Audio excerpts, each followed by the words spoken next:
ইউনূস আলাইহিস সালাম বিপদে পড়ে গেলেন। আদম আলাইহিস সালাম যেমন দোয়া করলেন, ইউনূস আলাইহিস সালাম, ও মুসলমান শোনো, উনি যখন কওমেদেরকে বুঝাইতেছিলেন, একটু কথা বলে যাই, কওমের লোকেরা কোন রকম জিনা, ব্যভিচার, লুট তারা শুরু করলেন। ইউনূস আলাইহিস সালাম ডাক দিয়ে বলে, ভাইরা পাপ ছেড়ে দাও, এই পাপের রাজ্য ছেড়ে দাও, না হয় আল্লাহ রাব্বুল আলামিন গজব দান করবে, গজব দেবে তোমাদের উপরে। এখন প্রতিদিন ইউনূস আলাইহিস সালামের কাছে দলে দলে নেতারা আসে, ইউনূসের কবে গজব আসবে বলে দাও, তোমার আল্লাহ কবে গজব দিবে। ইউনূস আলাইহিস সালাম বলে, কবে দিবে? দিবে আল্লাহ গজব, পাপ ছেড়ে দাও। কয় এত পাপ করি তাও তো আমাদের গজব দেয় না, কবে দেবে বলো? তুমি মিথ্যাবাদী না তোমার আল্লাহ মিথ্যাবাদী? নাউজুবিল্লাহ। কারণ আমাদের পাপ করতেছি মনে করছি, এই যে কোরআন শরীফ দেখতেছি টেনে টেনে ছিঁড়তেছে, পা দিয়ে লাথইতেছে, আমরা মনে করি ওদের হয় না। কাবা শরীফ যখন আব্রাহা বাদশা আক্রমণ করেছিল, ওয়াজ মনে রাখবেন, কোন দিক থেকে কোণে যাব, অনেক লম্বা আলোচনা হয়ে যাবে। আব্রাহা বাদশা প্রথম কি বানলেন? ঘোড়া বাঁধলেন, দেখে ঘোড়া মরে নাই। এরপরে গাদা বানলেন, দেখে গাদাও মরে নাই। এরপরে হাতি বানলেন, কয় হাতিও মরে নাই। চিন্তা করছে কাবা শরীফ বাংলে কোনো কসু হবে না। এইবার আব্রাহা বাদশা কাবার উপরে আক্রমণ করলেন। কারণ একটাই হলো, যখন চিন্তা করছে যদি কাবার ভিতরে আক্রমণ করি মানুষ মারা যাবে, রাসূল বলছে শরীয়তের কিবলা হলো কাবা, এই কাবার সাথে যদি বেয়াদবি করি হয়তো মৃত্যুবরণ করব। আমার আলেম ওলামা আছে বাবারা, এই জন্য প্রথম বানলেন গরু নিয়ে বা কি নিয়ে বা একটা ঘোড়া নিয়ে বেঁধে রাখলেন কাবার মধ্যে। দেখি ঘোড়াটা মরে না কি, যদি না মরে তাহলে কাবার কোনো শক্তি নাই, কাবার কোনো শক্তি নাই। পরের দিন বানলেন গাদা নিয়ে, দেখি গাদা মরে না, দেখে গাদাও মরে নাই। চিন্তা করে আল্লাহরও কোনো শক্তি নাই, কাবারও কোনো শক্তি নাই। জোরে বলো নাউজুবিল্লাহ, আর একটু জোরে বলো নাউজুবিল্লাহ।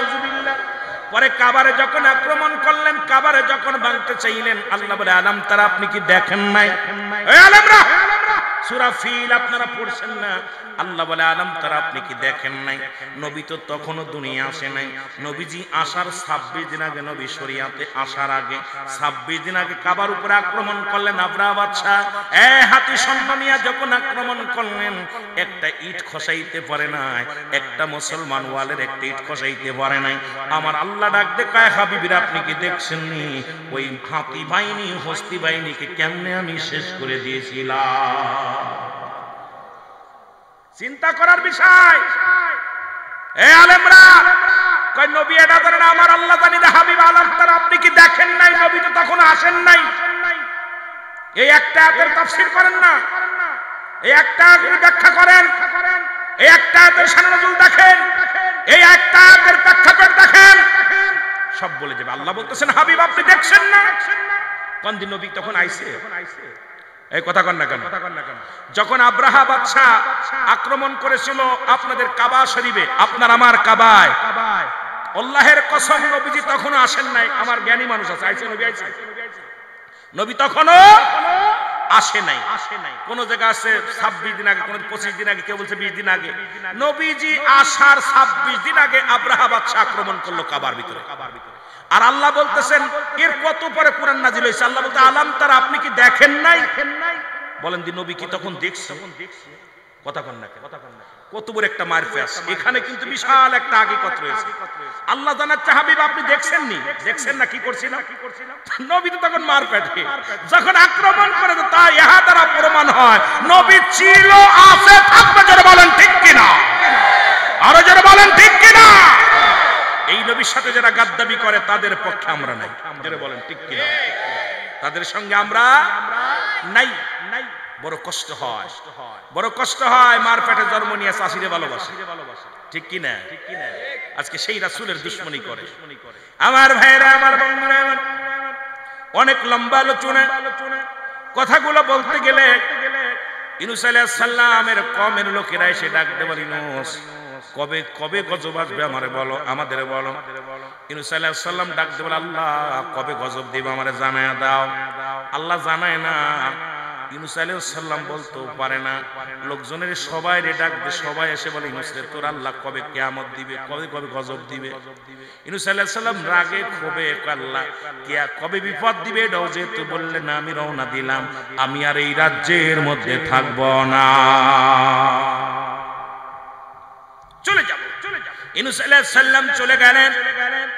এ মুসলমান, যখন চলে গেলেন, এ মুসলমান গুসায় চলে গেলেন। দুই ছেলে বিবি নিজের চারজন সপরিবারে মনের দুঃখে মনের কষ্ট নিয়ে দেশ ছেড়ে চলে যেতে গেলেন। মুসলমান বাবারা আমার রওনা হয়ে গেলেন। এবার যাইতে যাইতে হঠাৎ দেখে একটা নদী, এই নদীর কিনারায় যে দাঁড়ালেন। দাঁড়ানোর পর মুসলমান বড় সন্তানকে নদীর কিনারায় দাঁড়া করে রাখলেন। দাঁড়া করে রে বিবির হাত ধরে ছোট সন্তান তার ঘাড়ের পরে নিয়ে যখন রওনা দিছে, নদী পার হয়ে যাচ্ছিল, হঠাৎ করে কোথা থেকে একটা ঢেউ, বিশাল একটা ঢেউ তুফান আসলেন নদীর মধ্যে। বিবি হাত থেকে ছুটে চলে গেল, ঘাড়ের ছেলেটাও ছুটে চলে গেল। পিছনে তাকায় দেখে বড় ছেলেটারে বাঘে ধরে নিয়ে গেছে। বাঘ আসিয়া বন্থে বই থেকে একটা বাঘ এসে গাড্ডা ধরে নিয়ে চলে গেছে। ইউনূস আলাইহিস সালাম এবার যখন একাকার হয়ে গেলেন, দেখে ছেলে মেয়ে কেউ পাশে নাই, উনি নদী পার হয়ে চলে গেল। জোরে জোরে চিল্লায় বল আল্লাহু আকবার। একটু বুঝায় দিয়ে যায়, যেহেতু আমার কথা এদিকে না, তবুও যেহেতু আলোচনা হঠাৎ করে চলে গেছে এদিকে, একটু যুবকদের বলে যায়, খেয়াল করবেন বাবারা আমার। ইউনূস আলাইহিস সালাম এবার বসে থাকলেন, ক্লান্ত খোদা অবস্থায় আছে। দেখে যে একটা লঞ্চ, এই লঞ্চের ভিতরে মাঝি মাল্লা সব আছে। এইবার উঠলেন, লাফ দিয়ে উঠলেন। ওঠা পর এবার নৌকার মধ্যে যখন ওই লঞ্চ পা নৌকার ভিতরে উঠলেন, ওঠা পর বিশাল তুফান শুরু হয়ে গেল। চারিদিক থেকে আবার তুফান শুরু হয়ে গেল। এবার মাঝি ডাকতে বলে, তোমাদের মধ্যে কে রবে তোমার মালিকরে ফাঁকি দিয়া মালিকরে না জানা চলে আইছো, তোমরা বলো। অনেক গোলাম আছে এর মধ্যে, নিশ্চিত তার মালিকরে ঠকাইছো, মালিকের অনুমতি ছাড়া আইছো। কে মালিকের অনুমতি ছাড়াই লঞ্চের মধ্যে আসো বলো। ইউনূস আলাইহিস সালাম ডাকতে বলে, ভাই কেউ আসে না, আমি ইউনূস, আমি এসেছি বড় মুরব্বী মানুষ, দাড়িওয়ালা টুপিওয়ালা। যখন বলতে কেউ তার মালিকরে ফাঁকি দেয় নাই, মালিকের অনুমতি ছাড়া আসে নাই, একমাত্র আমি আমার মালিকের অনুমতি ছাড়া আসি। আমারে তোমরা ফেলে দাও, নদীর মধ্যে ফেলে দাও। যাদের লোকজন দেখে এই লোকটারে ফেলবো কেমনে, এই লোকটা এত ভদ্র মানুষ, দাড়িওয়ালা টুপিওয়ালা, এত সুন্দর নূরের চেহারা, এই লোকটা বারবার বলতে শুনি মালিকের ফাঁকি দিছে, এই লোকটা ফাঁকি দিতে পারে না, এই লোকটা কোনোদিন ফাঁকি দিতে পারে না, এই লোকটা নিশ্চিত একজন আল্লাহওয়ালা। এবার কি করলেন ইউনূস আলাইহিস সালাম? একবার নয়, দুবার নয়, তিনবার বললেন আমাকে তোমরা ফেলে দাও। তখন জাহাজের লোকেরা লটারি করলেন, যেহেতু বারবার বলতেছেন দেখা যাক লটারি করা হোক। এবার লটারিতে একবার নয়, দুবার নয়, তিনবার হযরত ইউনূস আলাইহিস সালামের নামটা উঠলেন। কয়বার উঠলেন? তিনবার উঠলেন ইউনূস আলাইহিস সালামের নাম।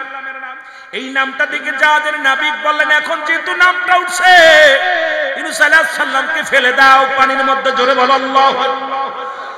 এ মুসলমান, কত কষ্ট আল্লাহর নবীরা করেছে, সাহাবীরা করেছে, তাবেঈরা করেছে, আল্লাহর ওলিগণ করেছে। আজকে ফুলতলি মাসলাদের মুরিদ হয়েছো, এই মাসলাদের মুরিদ হয়েছো, আশেক তোমরা শোনো, উনিও কম কষ্ট করে নাই।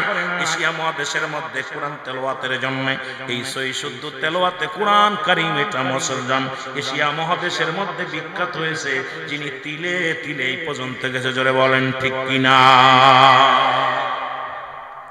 আমার ভাইরা, আমার বন্ধুরা, আমার গভীর মনোযোগ। এবার ইউনূস আলাইহিস সালামকে যখন পানির মধ্যে ফেলে দিলেন, ফেলার সঙ্গে সঙ্গে একটা মাছ এসে হযরত ইউনূস আলাইহিস সালামকে খেয়ে ফেললেন। কোন কোন কিতাবের মধ্যে আছে ওই মাছটাকে আর একটা মাছে খেয়ে ফেললেন।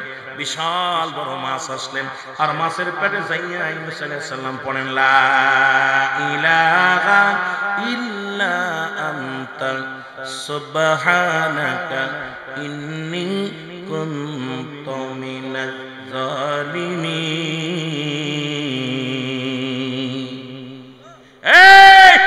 আদম যেমন বলেছিল, রব্বানা জালামনা, আমার আল্লাহ আমি জালিমদের অন্তর্ভুক্ত কিছু, আমারে ক্ষমা করে দাও।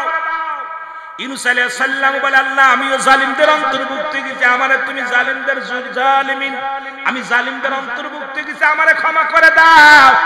অ্যারিস্টটল সক্রেটিস বই লেখা পর বলে নো দাই সেল, নিজেকে নিজে চেনো, মানারা ফান্নাস, নিজের নফসকে চিনো, কলবু সালিম, আত্মারে প্রসিদ্ধ করো।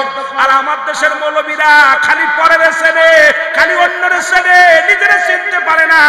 তুমি মৌলবী কেন দুনিয়ার মধ্যে, তুমি কেন, তোমারে কেন পাঠালো, পাঠানোর হাকিকতটা কি? তুমি সেই রবকে চিনতে পারলে না, সেই রব্বে কারিমের অনুসরণ অনুকরণ করতে পারলে না, সারা দিন রাত শুধু পরের পিছে লেগে থাকলা। একবার তুমি অ্যারিস্টটল সক্রেটিসের বই না পড়ে, আমার ভাই বড় যখন ভার্সিটিতে লেখাপড়া করছে, আমার ভাইয়েরা যারা বিশ্ববিদ্যালয়ে পড়েছে, মুসলমান, যার কিতাব না পড়লে, যার সক্রেটিসের বই না পড়লে ইঞ্জিনিয়ার হওয়া যায় না, কবি হওয়া যায় না, দার্শনিক হওয়া যায় না। ওনার বইয়ের ভিতরে লেখলেন নো দাই সেলফ, নিজেকে নিজে চিনতে হবে, নিজেকে নিজে চিনতে হবে, অন্যকে নয়। আর আমার দেশের সবাই খালি পরের পিছে পিছে লাগি, নিজের দিকে একবার খেয়াল করি না। বড় কষ্ট হয়, বড় কষ্ট লাগে। কবে যে নিজেরে নিজে চিনা শিখবো, কবে যে নিজেরে নিজে চিনা শিখবো, কবে কবে আমি আপনি ভালো হব, এই চিন্তা করি সবসময় বসে। আল্লাহ নিজেরে তুমি গুনাহগার বানাইয়া, এ মুসলমান একবার ভেবে দেখো, গবেষণা করো, এই দুনিয়ার সবকিছু তোমার পরিষ্কার হয়ে যাবে সামনে। জোরে বলেন ঠিক কিনা? ইউনূস আলাইহিস সালাম যখন দোয়া করলেন, একদিন নয়, দুদিন নয়, কোন জায়গা বলছে 41 দিন, কেউ বলে 40 দিন। ইউনূস আলাইহিস সালাম মাছের পেটের মধ্যে থাকলেন এই 40 দিনে। মুসলমান শুনে নাও, শুনে নাও, 1,24,000 কতবার, এইরকম 1,40,000 বার ওই দোয়া ইউনূস যেটা বলা হয়, এই দোয়া পড়তে লাগলেন। এবার আল্লাহ রাব্বুল আলামিন ডাক দেখ, ইউনূস রে, আমি তোরে মাছের পেটে গলায়া দিতাম, মাছের পেটে তোরে হজম করা দিতাম, কারণ যখনই তুই এই দোয়া পড়েছিস, এই দোয়ার খাতিরে আমি আল্লাহ রাব্বুল আলামিন তোকে দয়া করেছি। মাছের পেটের মধ্যে শুধু চামড়াটা পাতলা হয়ে গেছে, পেটের মধ্যে ব্যথা শুরু হয়ে গেছে। ইউনূস আলাইহিস সালাম দোয়া পড়ে, ও যুবক, দিলের কান্ডা লাগা শোনা না, এই দোয়াটা যখন বেশি বেশি করে পড়তেছিলেন, উনি একবারও বলেন না এই মাছের পেটে যা পর থেকেই আল্লাহ লা ইলাহা ইল্লা আনতা সুবহানাকা ইন্নী কুনতু মিনাজ জালিমিন। জোরে বলো মারহাবা। একবারের জন্য বলে নাই। আল্লাহ কাইনুসে এত বিপদে ফেলাইলাম, তারপর আমারে তুই বলিস নাই। আমাদের দেশের মানুষ যখন বিপদে পড়ে যায়, দেখি পরীক্ষার আগে এত নামাজ পড়ে, যুবক তাসবিহ ছাড়ে না, মসজিদ ছাড়ে না। যেই পরীক্ষায় পাশ করে আর মসজিদে পাওয়া যায় না, বিয়ে হয় না যাদের, তাড়াতাড়ি দিয়ে খালি নামাজ পড়ে কপাল ছুলে ফেলে। যে বাড়িতে বেশি মেয়ে, বাবা মা দোয়া করে বেশি বেশি। যেই মেয়ে ছেলে বিয়ে হয়ে যায়, চাকরি পায় না, বেকার থাকে, ওই বেকারের বাবা হুজুরের হাত ধরে কান্দে, মসজিদে যে ইমাম সাহেবের হাত ধরে কান্দে, নামাজ পড়ে আর কান্দে, আল্লাহ ছেলের বেকারত্ব দূর করো। যেই বেকারত্ব দূর করছে আর মসজিদ আসার সুযোগ পায় না, পুলাই টাকা দেয়, বাজারে চা খাতে চলে যায়, মসজিদ চেনে না। জোরে কোন ঠিক কিনা? কথা কোন ঠিক কিনা? অসংখ্য যুবক, অসংখ্য যুবক এই নামাজের প্রতি মন নাই, শরীয়তের বিধান মানে না। বড্ড কষ্ট হয়, বড্ড কষ্ট হয়। যুবক বাবারা দিলের কান্ডা লাগা, শুনে নাও। যে কথা বলতেছিলাম, হযরত ইউনূস আলাইহিস সালামকে ওই মাছের পেটে যখন ব্যথা শুরু হয়ে গেল, ওই মাছটা নিজেই তাকে ওয়াশ করে কি করলেন, উগড়াইয়া দিলেন, কিনারায় রেখে দিলেন। কয়েকটা ঘন্টা থাকলেন ইউনূস আলাইহিস সালাম। উপর থেকে এত পরিমাণ রোদ্দুর শুরু হয়ে গেল, ওই 40 দিন মাছের পেটে থাকিয়া চামড়াগুলো পাতলা হয়ে গেছিল। ইউনূস আলাইহিস সালামের চামড়াগুলো শুকাইতে লাগলেন। আর নবী, আল্লাহর নবী চোখের পানি ছেড়ে কাঁদতেছিলেন, রব্বি কারীম, আমি জুলুম করেছি, আমি বড় অন্যায় করেছি, আমার তুমি মাফ করে দাও। আবার আল্লাহ রাব্বুল আলামিন দয়া করেন ইউনূস আলাইহিস সালামের উপরে। আমার মুসলমান মূল প্রান্তরে একটা গাছ হলেন, হঠাৎ করে দেখলেন একটা লাউ গাছ হলেন। এই লাউ গাছ হইয়া বিশাল একটা লাউ গাছ হলেন। এই লাউ গাছটার মধ্যে ইউনূস আলাইহিস সালাম ছায়া নিতে লাগলেন, ফল ধরলেন। লাউ গাছ যদিও লাউ গাছ, কিন্তু এই লাউগুলো অনেক সুন্দর মিষ্টি, অনেক সুন্দর সুস্বাদু খাবার। এগুলো ইউনূস আলাইহিস সালাম খাইলেন। পানি খাবে কেমন করে? লবণগত মুসলমান, পানি হলো লবণ। এই লবণ্য পানি খাইতে পারে না। ও যুবক, এবার আল্লাহ রাব্বুল আমিনের কাছে ফরিয়াদ করে, রব্বে কারীম, আমি ফল খায় গায়ে বল বানাইছি, 40 দিন অনাহারে, 40টা দিন রোজা রেখেছি, 40 দিন আমি কিচ্ছু খাইতে পারি না। ওই মাছের পেটে ছিলাম, এই 40 দিনের মধ্যে একটু পানিও খাই না, একটা দানাও খাই না। কত কষ্ট করে ইউনূস আলাইহিস সালাম মাছের পেটে ছিলেন বাবা। আমার আল্লাহ রাব্বুল আলামিন একটা মুসলমান ভেড়া পাঠায়া দিলেন, একটা ভেড়া বা বকরি পাঠায়া দিলেন। এই বকরি থেকে ইউনূস আলাইহিস সালাম অনেকগুলো দুধ পান করলেন। দুধ পান করার পর গায়ের মধ্যে একটু বল ফিরে পাইলেন, জোরে বলেন আল্লাহু আকবার।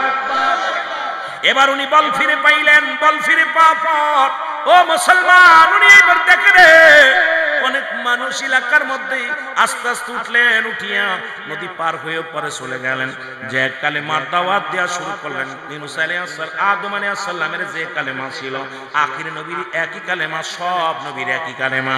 কারণ এখন যদি বলতেন হুজুর কেন এক কালেমা, হ্যাঁ শুনে নেন, সবারই এক কালেমা।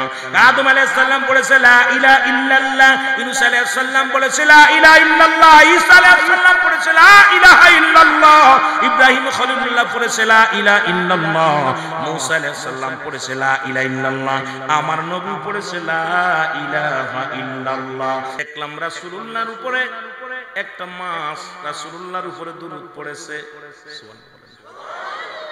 আরো জোরে, আরো জোরে। এই মাছটা হযরত আবু বকর সিদ্দিক রাদিয়াল্লাহু তাআলা আনহু, হযরত উমর ফারুক রাদিয়াল্লাহু তাআলা আনহু দুজন মিলে কল্পনা করলেন রাসূলকে একটু দাওয়াত করে খাওয়াইবো, ভালো খাওয়াইবো। যে কল্পনা সেই, কারণ রাসূলকে দাওয়াত দিবে, মাছ কিনবে, বড় একটা মাছ কিনলেন।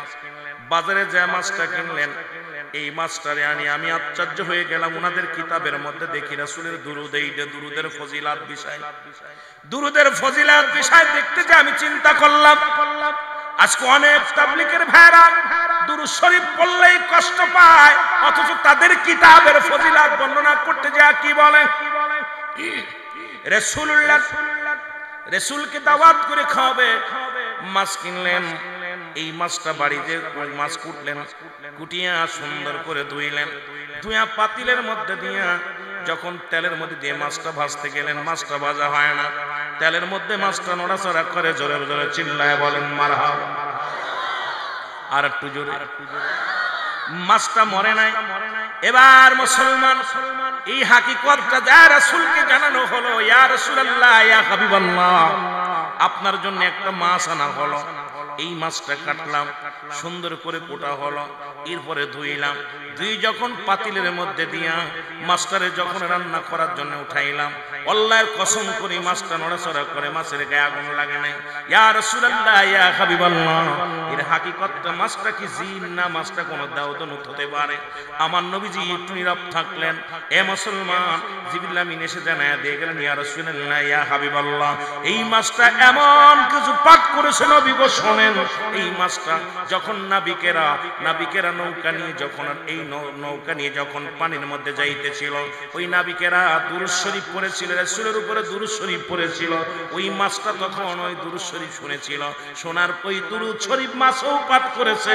পৃথিবীর আগুন তো দূরের কথা, জাহান্নামের আগুন আল্লাহ তাআলা মাফ করে দিয়েছে, জোরে বলা যাবে না সুবহানাল্লাহ।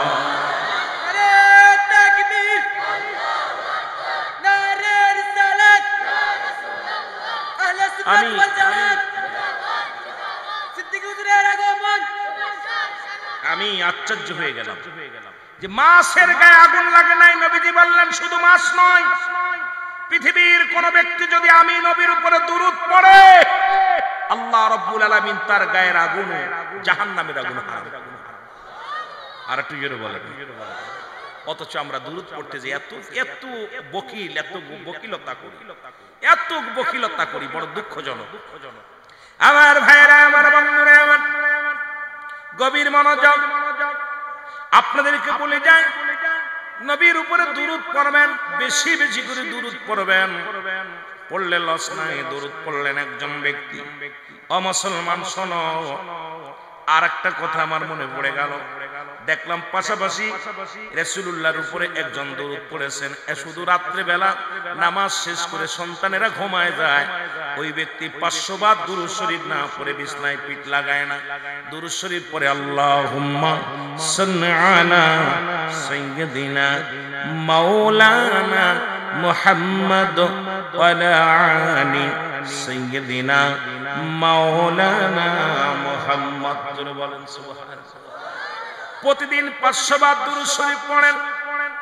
এই দুরূদ শরীফ পড়িয়া হঠাৎ একদিন মারা গেল। লোকটা মারা গেলেন, ঘরের মধ্যে মারা গেলেন। ছেলে বড় আলেম মানুষ, ছেলেটা দেখে আব্বাজান মারা গেছে। তখন উনাকে কাফন পরা কি করালেন, গোসল করালেন। গোসল করে ও মুসলমান শোনো, কাফন পরালেন, কাফন পরায় দাফন করাবে, ঠেকে রাখছে কাফন পরায়। রাত হয়ে গেছে, নির্জন রাত। চিন্তা করে আব্বাজানের লাশ পাহারা দেয় সন্তান, বাবার লাশটা পাহারা দেয়। এবার রাত যখন গভীর হয়ে গেছে, চিন্তা করে আব্বার লাশটা দেখি। আব্বারে কত কষ্ট করে আমার আব্বা আমাদের লালন পালন করেছে। আব্বাজান নিজে না খায় আমাদের খাবার ব্যবস্থা করে দিছে। আর আব্বাজান চলে গেল এই জায়নামাজে বসে বসে। রাত যখন নির্জন হয়ে যেত, রাসূলুল্লাহর উপরে দুরূদ পড়তো। আজকে সেই জায়নামাজ ঠিকই আছে, আব্বাজান জায়নামাজের মধ্যে নাই। একটু দেখি আব্বাজানের লাশখানা যখন মুখটা খুলে দেখছে, দেখে সঙ্গে সঙ্গে ওই লাশের মুখখানা খিঞ্জিরের মতো হয়ে গেছে, কোনো মানুষের সুরত নাই। জোরে বলা যাবে না আল্লাহু আকবার।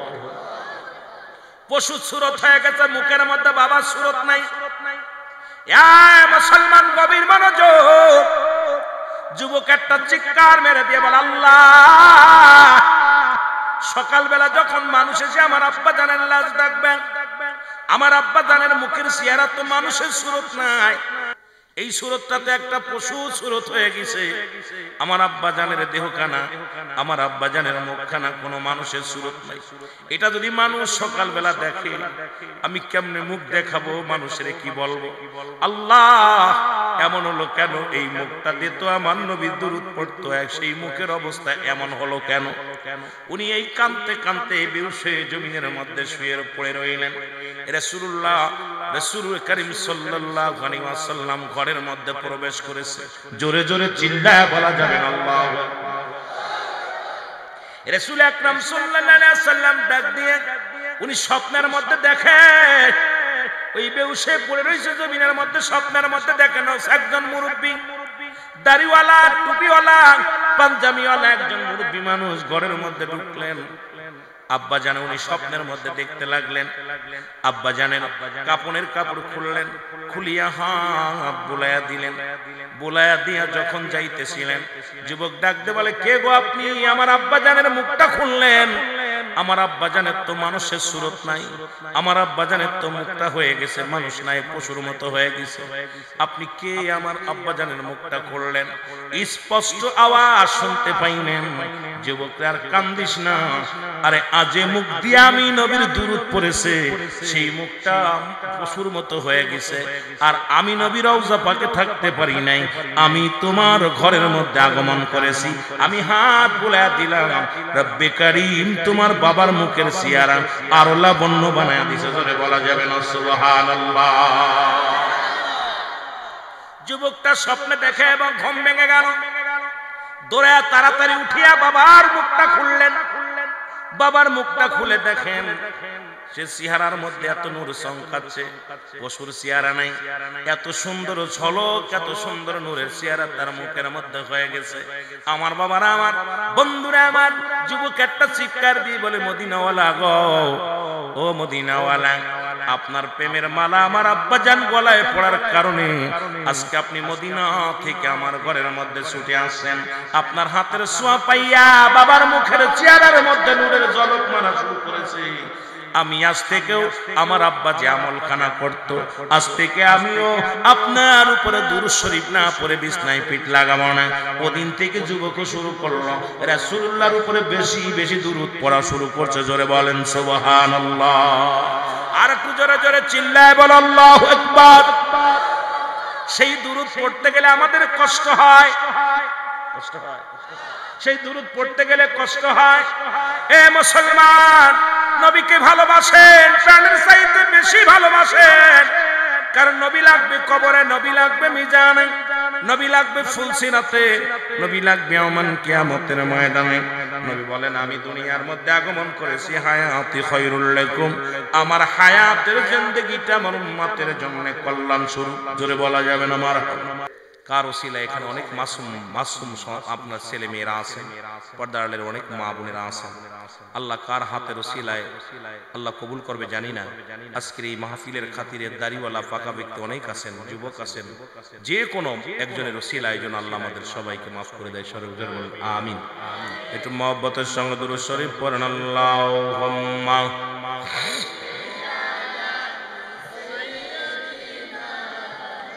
মাওলানা মুহাম্মাদ ওয়ালা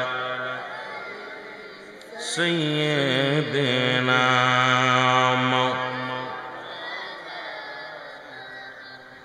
এ দুনিয়ার মুসলমান গভীর মনোযোগ। আল্লাহ রাব্বুল আলামিন রিয়াজুল জান্নাহ বেহেশতের বাগানে আপনাকে আমাকে আসার মতো বসার মতো সুযোগ দান করলো। ওই সময় কত মানুষ জেলখানায়, কত মানুষ হাসপাতালে, কত মানুষ মৃত্যু শয্যায় সজ্জিত। আমার আল্লাহ রাব্বুল আলামিন আপনাকে আমাকে জেলখানায় নেন নাই, হাসপাতালে নেন নাই, পৃথিবীর কোনো খারাপ কাজে নেন নাই। সুন্দর পরিবেশ রিয়াজুল জান্নাহ বেহেশতের বাগানে আসার মতো বসার মতো সুযোগ দান করলো। একটু জোরে আওয়াজ দিয়ে বলা যাবেন আলহামদুলিল্লাহ। এ ভাইরা আমার, বন্ধুরা আমার, জীবনে কত গুনাহ করলাম। পৃথিবীর মধ্যে আসার একটা সিরিয়াল আছে যার কোনো সিরিয়াল নাই। কত মানুষ প্রতিনিয়ত প্রতিদিন সেকেন্ডে সেকেন্ডে মিনিটে মিনিটে পৃথিবীর বুক থেকে হাজার হাজার মানুষ দুনিয়া থেকে বিদায় নিতেছেন, আবার হাজার হাজার মানুষ দুনিয়ার মধ্যে আগমন করতেছেন। কোন সিরিয়াল নাই, কে কখন চলে যাবে। বাবা জিন্দা, সন্তান দুনিয়ার মধ্যে নেই। আশা পর কয়েকটা ছেলে, হুজুর হুজুর আমার আব্বা জান নাই। অনেকে বলেছে হুজুর আমার মা নাই। মিশু যেমন বলেছে হুজুর আমার আব্বা জান নাই। এ দুনিয়ার মানুষ এরকম, কে যেন বাবারে হারাইছে, কে যেন মারে হারাইছে। আবার অনেকে সন্তানের লাশ কবরে দাফন করেছে। বাবা দুনিয়ার মধ্যে জিন্দা আছে। রব্বি করিম আজকের এই মাহফিলের খাতিরে আল্লাহ আমাদের সকলের গুনাহগুলো তুমি মাফ করে দিও। জোরে বলো না আমিন। যে কথা বলতেছিলাম শুনে নাও মুসলমান, শোনো গো। মানুষের দুইটা টাইমে মরণ হয় গো। একটা হলো রাতের বেলা, একটা হলো দিনের বেলা। দিন শুরু করেছে আমার আল্লাহ নামাজ দিয়া, রাত শুরু করেছে আল্লাহ নামাজ দিয়া। আজকের ওয়াজ শুনে নফল বন্দেগী। অনেক যুবক মাহফিলে বসেছেন, অনেক বৃদ্ধ বসেছেন। এখন যদি বলি কয়জন মানুষ ইশার সালাত আদায় করেছেন, এখন যদি বলি কয়জন মানুষ মাগরিবের সালাত আদায় করেছেন, এখন যদি বলি বাবারা কয়জন মানুষ ফজরের নামাজ আদায় করেছেন, হয়তো অনেকে কষ্ট পাবেন, বলবেন রুহুল আমিন সাহেব নামাজের কথা আলোচনা শুরু করে দিল। কারণ রাত শুরু করেছে আমার আল্লাহ নামাজ দিয়া গো। রাতের শুরু হলো মাগরিব। ও বান্দা, মাগরিবের 3 রাকাত ফরজ নামাজ তুমি আদায় করলা, সঙ্গে সঙ্গে তুমি হয়ে গেলে আমার আল্লাহর গোলাম। তুমি যে গোলাম হিসেবে আল্লাহ রাব্বুল আলামিন তোমার দুনিয়ার মধ্যে পাঠাইলো, কি গোলামি করছো? এখন মাগরিবের শুরু থেকেই, রাতের শুরু থেকেই তুমি যখন 3 রাকাত নামাজ আদায় করলা, সঙ্গে সঙ্গে তুমি হয়ে গেলে আমার আল্লাহর গোলাম। এখন 2 রাকাত সুন্নাত নামাজ তুমি আদায় করলা, সঙ্গে সঙ্গে তুমি হয়ে গেলে আল্লাহর প্রেমিক, নবীজির প্রেমিক। এখন যদি রাতের মধ্যে তোমার মরণ হয়, তোমার মরণটা হবে আমার আল্লাহর গোলাম, রাসূলের প্রেমিক। জোরে জোরে চিল্লায় বলেন ঠিক কিনা। এখন ফরজও পড়ি নাই, সুন্নাতও পড়ি নাই। ফরজও ধারদারি নাই, সুন্নাতের ধারদারি নাই। ও বান্দা, তুমি কার জিম্মায় আছো? এর বান্দা, তুমি তোমার কার জিম্মায় আছো একবার হিসাব করে দেখো। রব্বে কারিমের গোলামি করলা না, নবীর প্রেম করলা না। এখন যদি রাতের মধ্যে তোমার মরণ হয়ে যায়, তুমি জাহিলের মতো মৃত্যুবরণ করলা। মুসলমান শুনে নাও, গার্জিয়ান বিন মৃত্যুবরণ করলা। ও দুনিয়ার মানুষ, রব্বে কারিম তোমার জামিনদার নিবে না, আমার রাসূল তোমারে চিনবে না। তোমার এই দেহখানা কি অবস্থা হবে একবার চিন্তা করে দেখো না। জোরে বলেন ঠিক কিনা। নামাজ, আল্লাহর সাথে সম্পর্ক নাই, রাসূলের সঙ্গে মুসলমান, মুখে মুখে মুসলমান। আমার ভাইয়েরা, আমার বন্ধুরা, আমার রাত্রে মরণ হয় নাই, দিনে মরণ হবে, এর মধ্যে কোনো সন্দেহ নাই। দিনের শুরু হলো ফজর, বান্দা 2 রাকাত ফরজ নামাজ তুমি আদায় করলা, সঙ্গে সঙ্গে তুমি হয়ে গেলে আমার আল্লাহর গোলাম। আমার নবীর 2 রাকাত সুন্নাত নামাজ তুমি আদায় করলা, সঙ্গে সঙ্গে তুমি হয়ে গেলে আমার নবীর প্রেমিক। 2 রাকাত ফরজ নামাজ তুমি আদায় করলা, সঙ্গে সঙ্গে তুমি হয়ে গেলে আমার আল্লাহর গোলাম। এখন যদি দিনের মধ্যে মৃত্যু হয়, তোমার মৃত্যুটা হবে রাসূলের প্রেমিক, আল্লাহর গোলাম। ও দুনিয়ার মানুষ শুনে নাও, এখন রাসূলের কাজও করি না, আল্লাহর কাজও করি না, ইচ্ছা মতো দিন রাত কাটাইলাম, ইচ্ছা মতো করলাম। মরণের পরে কে তোমার জামিনদার হবে, কে তোমার কবরে আসবে রে মুসলমান? যে দেশে গেলে মানুষের বিচার হয়,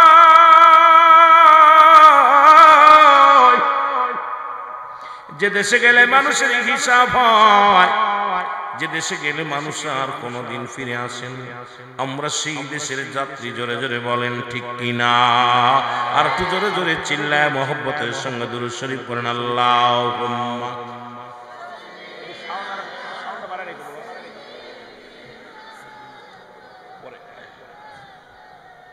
ওয়ালা আলি সাইয়্যিদিনা। কষ্ট হচ্ছে আপনাদের দুরূদ শরীফ পড়তে? হ্যাঁ, দুরূদ শরীফ পড়লে মুসলমান কষ্ট হয় মনে হয়। রাসূলুল্লাহর উপরে একবার কোন ব্যক্তি যদি একবার দুরূদ পড়ে গো, 10টা আমলনামা তার আমলনামায় লেখা হয়। জোরে বলেন মারহাবা। কয়টা? জোরে বলেন কয়টা? রাসূলের উপরে যদি কোনো ব্যক্তি একবার দুরূদ পড়ে, 10টা গুনাহ আল্লাহ মাফ করে দেয়। জোরে বলা যাবে না সুবহানাল্লাহ? রাসূলুল্লাহর উপরে যদি কোনো ব্যক্তি একবার দুরূদ পড়ে গো, রব্বে কারীম খুশি হইয়া 10টা পুরস্কার দিবে ইয়াউমাল কিয়ামতের ময়দানে। নবীর উপরে দুরূদ পড়লে খুশি হয় আমার আল্লাহ, নবীর উপরে দুরূদ পড়লে খুশি হয় ফেরেশতারা, নবীর উপরে দুরূদ পড়লে খুশি হয় মুসলমান, নবী নিজেই খুশি হয়। এই যে কাজ করলে আমি আপনাদের কাছে জানতে চাই, এর মুসলমান নবীর দুরূদ পড়লে আল্লাহ খুশি হয়। বর্তমান যুগের কিছু আলেম বেদার হয়, আমি আপনাদের কাছে জানতে চাই, আল্লাহরে খুশি করবেন না আলেমরে খুশি করবেন? তাও দেখি আজকে রে বাবা কোন দিক থেকে কোন দিকে আলোচনা যায়। আমাকে বলছে হুজুর একটু কারবালার ওয়াজ করবেন। ওদিকে যাওয়ার আগে আপনাদের একটু গুরুত্বপূর্ণ কয়েকটা কথা বলে যায়। যে কাজ করলে নবী খুশি হয়, সেই কাজ করলে আমি মাওলানা বেজার হই। আমারে বেজার করবেন না, নবীরে বেজার করবেন। কথা কই না? এ কোন এলাকায় এলাম? এ মুসলমান, যে কাজ করলে মুসলমান নবী নিজে খুশি হয়, বর্তমান যুগের কিছু আলেমরা বেজার হয়। আমি আপনাদের কাছে জানতে চাই, নবীরে খুশি করবেন না আলেমরে খুশি করবেন? আরো জোরে বলেন। নবীরে খুশি করতে হবে। আলেম বেজার হইলে ভালো লাগে না, চলে যাও, চাকরির দরকার নাই, ইমামতি ছেড়ে দাও, মৌলবীগিরি ছেড়ে দাও, দরকার নাই তোমার। কিন্তু তোমার কারণে আমার নবীরে কষ্ট দিতে পারি না। দুরূদ পড়ে নবীরে খুশি করতে চাই কি চাই না? এখন যদি বলে হুজুর এই দুরূদ তো নাই, কোন দুরূদ নাই? ও আলেমরা, একটা যারা তাবলীগ জামাত করেন, তাবলীগের ভাইয়েরা, একখানা কিতাব আছে মুসলমান কিতাবের নাম হলো ফাযায়েলের দুরূদ। শুধু দুরূদের ফজিলত নিয়ে একটা কিতাব লেখছে। জোরে বলেন ঠিক কিনা? কিতাবের নাম কি? কতক্ষণ নাম? ফাযায়েলের দুরূদ। এবার কমি অঙ্গনের যারা আলেম আছেন গো, কমি জামাতের বাবারা, যারা দেওবন্দ থেকে ফারেক হয়েছেন, দেওবন্দের কিতাব ফতোয়ায়ে দেওবন্দ, লেখক হচ্ছে মুফতি শফিক আহমেদের লেখা। ফতোয়ায়ে দেওবন্দের 2য় খণ্ড 24 নম্বর পৃষ্ঠা। এই কিতাবের মধ্যে বয়ান করে, যাদের কাছে কিতাব আছে লিখে নেন বাবা। রাসূলের উপরে জীবনে দুরূদ একবার পড়া ফরজ, একাধিকবার পড়া সুন্নাত। যতবার পড়বেন মুস্তাহাব আমল। জোরে জোরে চিল্লায় বলা যাবে না সুবহানাল্লাহ? রাসূলের উপরে আহলে সুন্নাত ওয়াল জামাতের আকীদা হলো ওই নবীর উপরে দরুদ পড়া এটা মুস্তাহাব আমল। জোরে বলা যাবে সুবহানাল্লাহ। আর একটু জোরে বলেন। এখন মুসলমান আবার বলতে পারেন আল্লাহ কইন্না নিচিন্নাল্লাহ, আমি আল্লাহ ইউসাল্লুনা, আমি পড়েছি আলান নবী, আমার নবীর উপরে। ইয়া আইয়ুহান নাস বলে না, নাস বললে মানুষ বুঝাইতো। আল্লাহ কইয়া আইয়ুহান নাজিনা আমানু, ঈমানদারেরা বিশ্বাসীরা, সাল্লু আলাইহি ওয়া সাল্লিমু তাসলিমা। দুইটা কায়দা এখানে যারা গ্রামার জানেন, যারা আরবি গ্রামার বোঝেন বাবা, দুইটা কায়দা, একটা হলো তাসলিমান তাকবীর দিছে পড়ার জন্য, আর একটা তাজিমান সম্মানের সঙ্গে। নবীর দুরূদ কেমনে পড়বা এটা আল্লাহ জানায়া দেয়। আমার হাবিবের দুরূদ পড়বা সম্মানের সঙ্গে। জোরে বলেন সুবহানাল্লাহ। কেমনে পড়বা এটাও জানিয়ে দিছে, কারা পড়বে এটাও জানিয়ে দিছে। ফুলতুলি সাহেব পড়বে না, শাহজালাল পড়বে না, আট্টসি পড়বে না, সরমুনাই পড়বে না, সারসিনা পড়বে না, তাবলিগের আমির পড়বে না, জামাতের আমির পড়বে না। কারা পড়বে? আল্লাহ বলে ইয়া আইয়ুহাল্লাযীনা আমানু, আমার একটা দল আছে ঈমানদার। যেটা বলেন ঠিক কি না? মানুষরা ভেজাল বানায়। যেরকম একটা আমলিকের লগে বিএনপির মত কোনোদিনই এক হবে না, বিএনপির লগে আমলিকের মত একরকম হবে না। যেটা বলেন ঠিক। যারা দুশমনের রাসূল কোনদিনও নবীকে ভালোবাসতে পারবে না। জোরে বলেন ঠিক কি না? যারা দুশমনের রাসূল, রাসূলের কথা শুনলেই তাদের কলিজার মধ্যে আঘাত লাগে। আর যারা আশিকে রাসূল, নবীজির কথা শুনলে প্রাণ জুড়ায় যায়। জোরে বলেন ঠিক কি না? আমরা নবীকে চাই কি চাই না? জোরে বলেন চাই কি চাই না? মহব্বতের সঙ্গে দুরূদ শরীফ পড়েন আল্লাহুম্মা। এই মাওলানা ভাইরা উপরে এসে বসুন, উপরে আসেন, উপরে জায়গা আছে, উপরে চলে আসেন। মসজিদের ইমাম সাহেব, হাফেজ সাহেব যারা আছেন উপরে আসবেন। আমি তো চিনি না সবাই, সবাই উলামা ইকরাম সম্মান করবেন, তাদের জন্য একটা চেয়ার রাখবেন। সবাই বসেন, এই বসার জায়গা দেন, এই বসার জায়গা আছে। মহব্বতে বলেন আল্লাহুম্মা।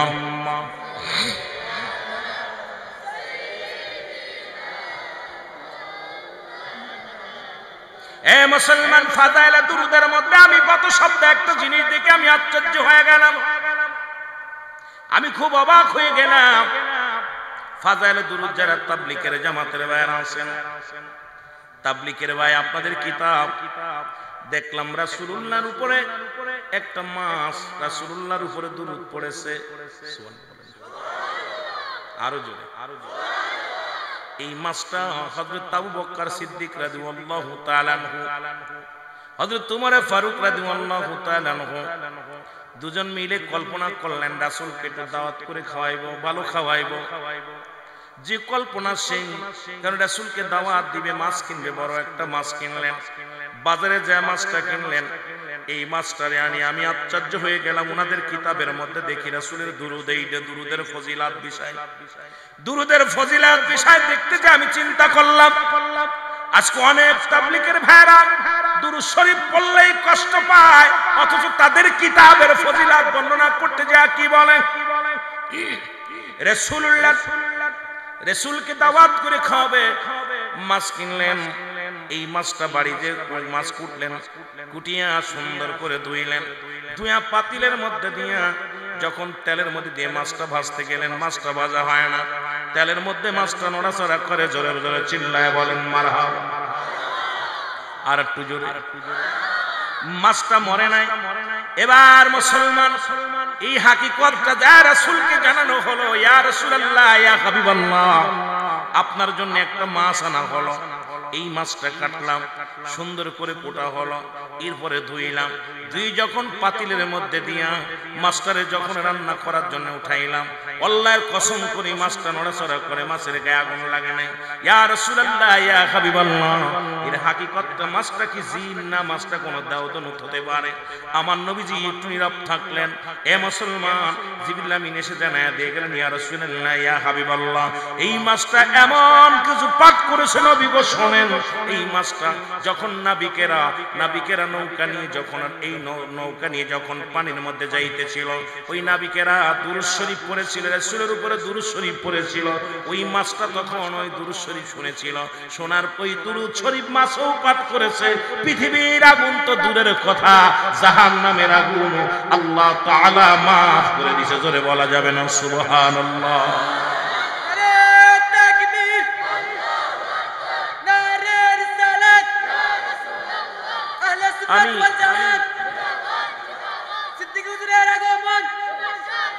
আমি আশ্চর্য হয়ে গেলাম যে মাছের গায়ে আগুন লাগে নাই। নবীজি বললেন শুধু মাছ নয়, পৃথিবীর কোন ব্যক্তি যদি আমি নবীর উপরে দুরূদ পড়ে, আল্লাহ রাব্বুল আলামিন তার গায়ের আগুন জাহান্নামের আগুন হারাম। আর একটু জোরে বলেন। অথচ আমরা দুরূদ পড়তে যে এত বকিলতা করি, বড় দুঃখজনক। আমার ভাইয়েরা, আমার বন্ধুরা, আমার গভীর মনোযোগ, আপনাদেরকে বলে যাই, নবীর উপরে দুরূদ পড়বেন, বেশি বেশি করে দুরূদ পড়বেন।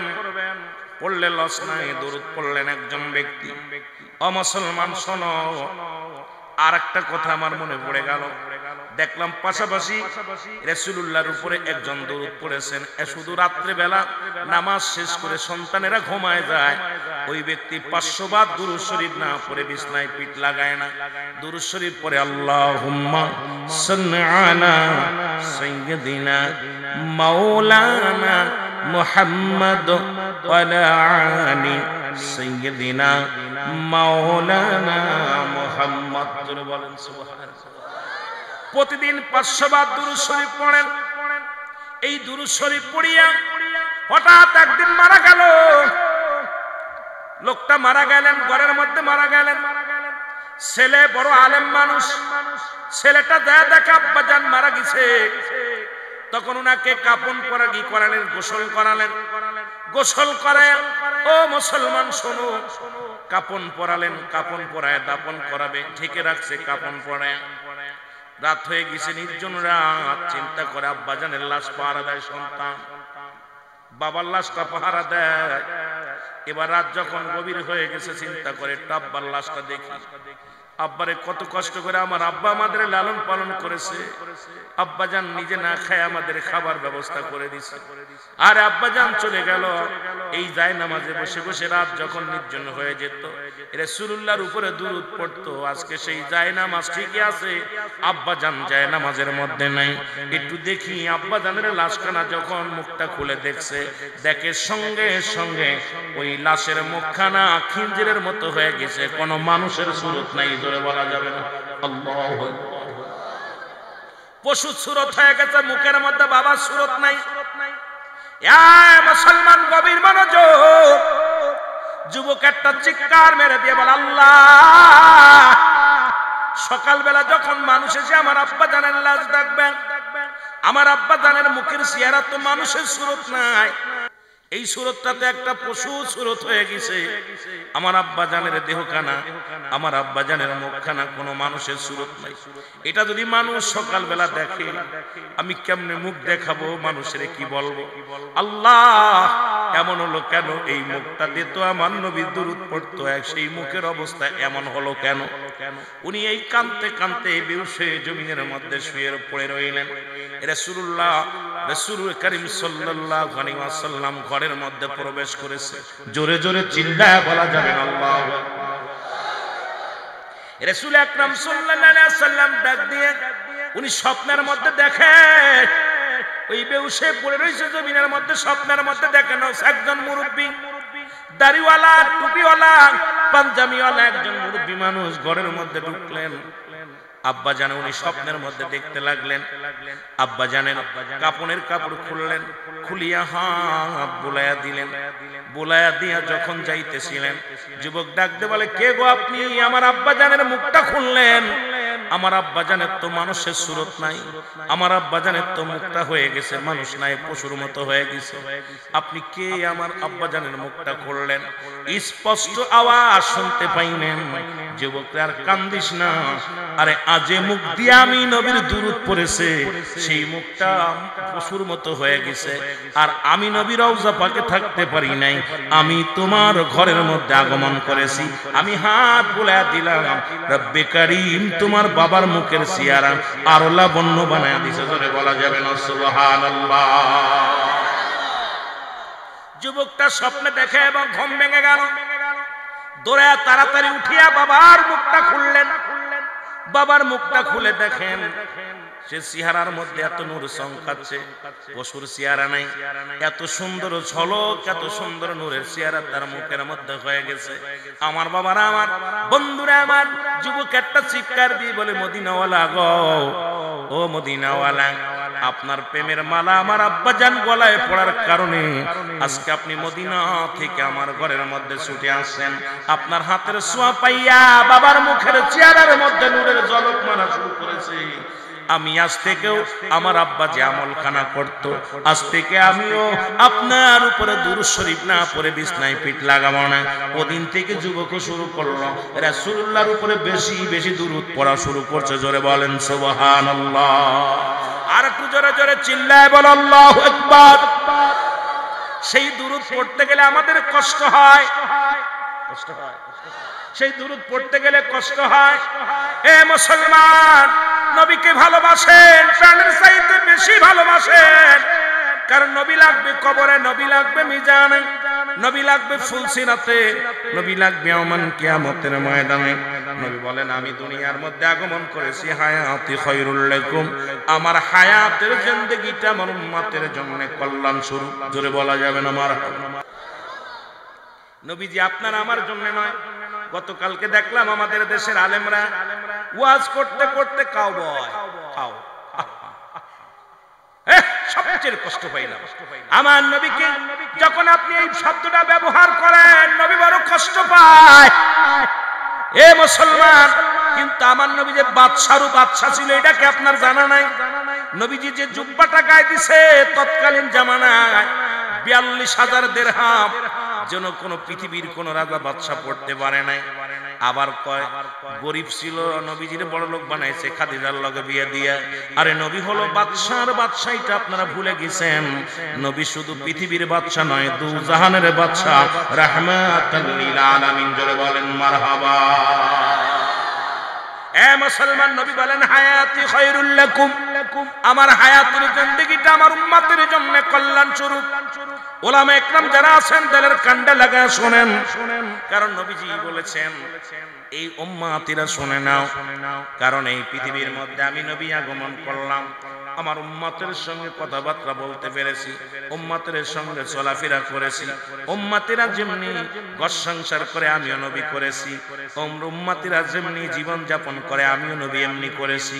এখন আমার দেশের অনেক আলেমরা চিন্তা করে নবীও মানুষ, আমরাও মানুষ, নবীরা হলো গুনাহ থেকে মুক্ত, আমরা গুনাহে যুক্ত, নবীরা হলো মাসুমের মাসুম, আমরা হলাম গুনাহ মার্কা মানুষ, জোরে বলেন ঠিক কিনা? আমার ভাইরা, বন্ধুরা আমার, বড় আশ্চর্যজনক, নবীও মানুষ, আমরাও মানুষ। কথা বলেন, ওই যে নবী বলছে আমি তোমাদের মতো মানুষ, আমার কাছে ওহী আসে, তোমাদের কাছে আসে না। এখন এই বুকার দলের আমি কেমনে বুঝাইব? আদম নবী বলেছে রব্বানা জালামনা আনফুসানা ওয়া ইল্লাম তাগফির লানা ওয়া তারহামনা লানাকুনান্না মিনাল খাসিরিন, জোরে বলেন মারহাবা। কি মজার বিষয়! আদম বলে আল্লাহ আমি জালিমদের অন্তর্ভুক্ত হয়ে গেছি, আমারে তুমি ক্ষমা করে দাও। এখন যদি কোন মৌলবী সাহেব বলে আদম জালিম হয়ে গেছে, তার ঈমান থাকবে?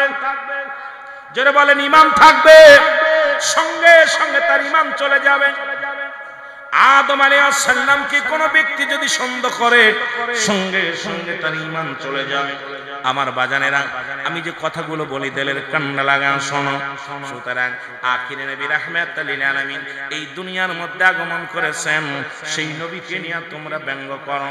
নবী কয় আমি দুনিয়া থেকে বিদায় নিলাম উম্মতের কল্যাণের জন্য, ফাতি খায়রুল লাকুম, আমার উম্মতের জন্য কল্যাণ স্বরূপ। জোরে জোরে চিল্লায় বলা যাবে না সুবহানাল্লাহ।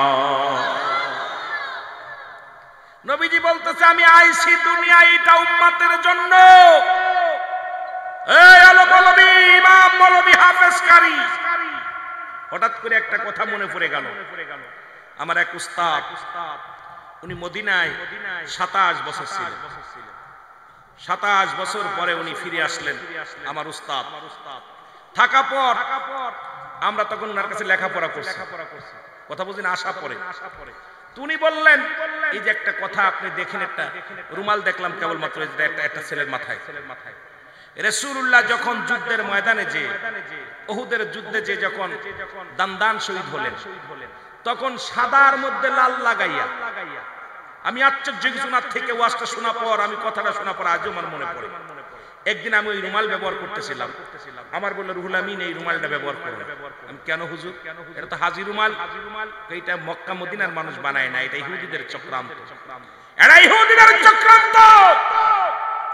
রাসূলুল্লাহ যখন দাঁত হারাইলেন, তখন ওই ইহুদিরা সাদা কাপড়ের মধ্যে রং লাগায় বললেই দেখো মুহাম্মাদের রং। আজও পর্যন্ত মদিনার বুকে ওই রুমাল বিক্রি হয়, ওই হাজি রুমাল দেখবেন লাল সাদার মধ্যে লাল টুকা টুকা দিয়ে। কোন আমার বাবারা কোন সুন্নিরা এগুলো পড়ে না, আমি দেখছি সুন্নিরা কোন সুন্নি রুমালগুলো পড়ে। আমি ওয়াজটা শোনা পরে আমি আরেকটা জিনিস দেখলাম, জায়নামাজের মধ্যে উনি আরেকটা আমার ফতোয়া দিল। কয়টা কথা আমার মনে পড়ে, কয়টা কিতাবে পাবা না বাবা, তবে আকীদার বিষয়, এটা ভালোবাসার কাছে। উনি আমার বললো এটা বাবা তুমি যে কিতাব হুজুর কিতাবে আছে নাকি? কয় বাবা রে সব জায়গায় কিতাব চলে, রাসূলুল্লাহর কাছে কোন কিতাব চলে না, ভালোবাসার কাছে কোন বাবা ভালো তোমার বাবারে মাথায় রাখবা না, কোলে রাখবা না, ঘাড়ে রাখবা, এটা তোমার ব্যক্তিগত ব্যাপার। ভালোবাসার কাছে কোনো কিতাব চায় না, এটা ভালোবাসার মনের টান। ইশক মহব্বত দুটি একই জিনিস, ব্যবহারে দুই।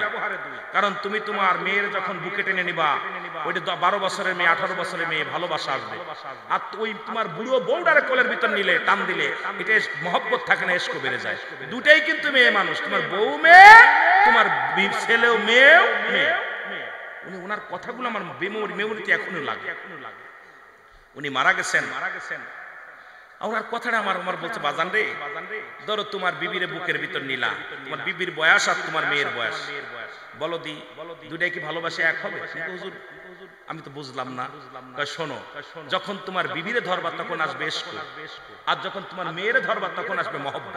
সুবহানাল্লাহ বলেন না? বুঝাইতেছে আমার রুহুল আমিন। কত হাজী মদিনায় যায় রাসূলুল্লাহর সঙ্গে বেঈমানি করে, রাসূলের সঙ্গে গাদ্দারি করে, এটা ভালোবাসার কাছে।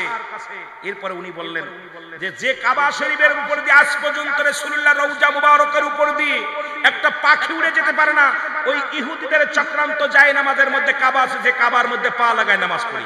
যেটা বলেন ঠিক কি? আমার 5টা যায় নামাজ, আমি দেখা বুঝি আমার সুন্দর সুন্দর জানো রুহুল আমিন তুমি কি কেমনে তুমি কাবার মধ্যে পা লাগাই? আহা, কাবার ছবিটা যার উপর দিয়ে পাখি উড়ে যায় না, আর সেই কাবার মধ্যে আমার দেশের মৌলবীরা পা দিয়ে পাড়ায়। কোন রাসূলের আহলে সুন্নাত ওয়াল জামাতের কোন নক্ষত্র কাবা শরীফের ছবির মধ্যে নামাজ পড়ে না। জোরে বলেন ঠিক কিনা? এটা ভালোবাসা। জোরে বলেন ঠিক কিনা? কথা বলেন না, কথা বলেন না। ভালোবাসা। কত সুন্দর কাবার ছবি, কাবার সিনারি দিয়া তার মধ্যে দাঁড়ায় দাঁড়ায় মৌলবী নামাজ পড়তেছে। আর ওই যে বলুন ওই রুমালটার উদাহরণ দিলেন, যে এই রুমালটা আমার বলল রুহুল আমিন এই সবুজ রুমালের উদাহরণ দিলাম। তখন উনি তো আসলে আমরা তো সুন্নি টুন্নি বুঝতাম না ভালো, উনিও বোঝে না। তা বলল রুহুল আমিন একটা কথা বলি, কি রাসূলের গম্বুজখানা আর রওজার গম্বুজখানা সবুজ, আমাদের এটাই ভালোবাসা উচিত। আমি হুজুর কেন এটা ভালোবাসা? কই এটাও একটা রাসূলের মহব্বত এসেছে। ওর দিক তাকাইলে কাবার কথা মনে পড়ে, আর ওই সাদার মধ্যে লাল লাগাইয়া রক্ত লাগায় মাথার মধ্যে হাজি রুমাল বাঁধা চলে। দেখবেন এইগুলো এই যে বান্ধিছে, আল্লাহর কসম করে বলি মনে কিছু করেন না, এই জাতি যে জাতি যেরকম বাঁধে থুয়ে দেয়, এ দেখবেন এদের ভিতরে রাসূলের প্রেম নাই। বিশ্বাস হয় আপনার? রাসূলের প্রেম নাই, একটা দেখান না। হয়তো আমার পরে অনেকে বলবেন হুজুর রং কথা, না আমি রং কথা বলতেছি না, আমি ভালোবাসার কাছে কোনো মাপকাঠি নাই। কারে কি ভালোবাসবেন, আপনার বাবারে আপনি কেমনে ভালোবাসবেন আপনি ভালো জানেন, আমি আপনাকে বোঝাতে পারবো না। জোরে বলেন ঠিক কিনা? আমার ভাইয়েরা, আমার বন্ধুরা, আমার ওয়াজ করি নবীকে ভালোবেসে দাঁত ভাঙলেন, আর আমি ভালোবেসে চোখের পানি ফেলতে পারি না। ওয়াসাল কুরনি হযরত বেলাল, হাফসি বেলাল নবীকে ভালোবেসে কত কষ্ট নির্যাতন সহ্য করলেন, নবীরে ছাড়ে নাই। এই অসংখ্য সাহাবীরা আবু বকর নবীরে ভালোবেসে রাসূলুল্লাহর পাশে রওজা বানায় নিছে। আর আমি গোলাম নবীরে ভালোবাসলে চারিদিক থেকে নিন্দুকেরা কত ঝড় তোলে, কিছু যায় আসে না, জীবন চলে যাবে নবীকে ভালোবাসতে ভালোবাসতে। আমরা কোনোদিন ভালোবাসা কমতি হবে না। জোরে বলেন ঠিক কিনা? বলতেছিলাম নবী বলেন ও মামায়াতি খায়রুল লাকুম, ও মুসলমান শোনো, নবী কয় আমার ওফাতটা, আলেমরা আমার নবী বলে আমার ওফাতি খায়রুল লাকুম, আমার ওফাতটা উম্মতের জন্য কল্যাণ স্বরূপ। কিতাব থেকে আলোচনা ভালো করে খেয়াল করবেন, আমি আস্তে আস্তে আলোচনায় যাই। নবী বলেন উম্মতিরা রে, যখন কোন উম্মত পৃথিবীর মধ্যে ভালো কর্ম করে আমি নবী সঙ্গে সঙ্গে উম্মতের জন্য প্রশংসা করি আল্লাহর দরবারে। আল্লাহ অমুক গ্রামে অমুক ব্যক্তি নামাজ পড়েছে, রোজা রাখছে, ভালো কর্ম করেছে, আমার নবীজি প্রশংসা করে আল্লাহর দরবারে। আবার যদি কোনো উম্মত গুনাহের কাজ করে সঙ্গে সঙ্গে নবী কয় আমি ইস্তেগফার করি, আল্লাহ অমুক গ্রামে অমুক ব্যক্তি পাপ করেছে, অন্যায় করেছে, তুমি তারে মাফ করে দাও। এরে অন্যায় করে ছেলে মাফ চায় বাবায়, অন্যায় করে গ্রামে ছেলে মাফ চায় চেয়ারম্যান মেম্বার যাইয়া, এমন নবীর উম্মত হইলাম, ভুল করি আমি, ক্ষমা চায় আমার নবী। এই নবীর পক্ষে থাকার দরকার আছে কি না? আর একটু জোরে চিল্লায় বলেন আছে কি না?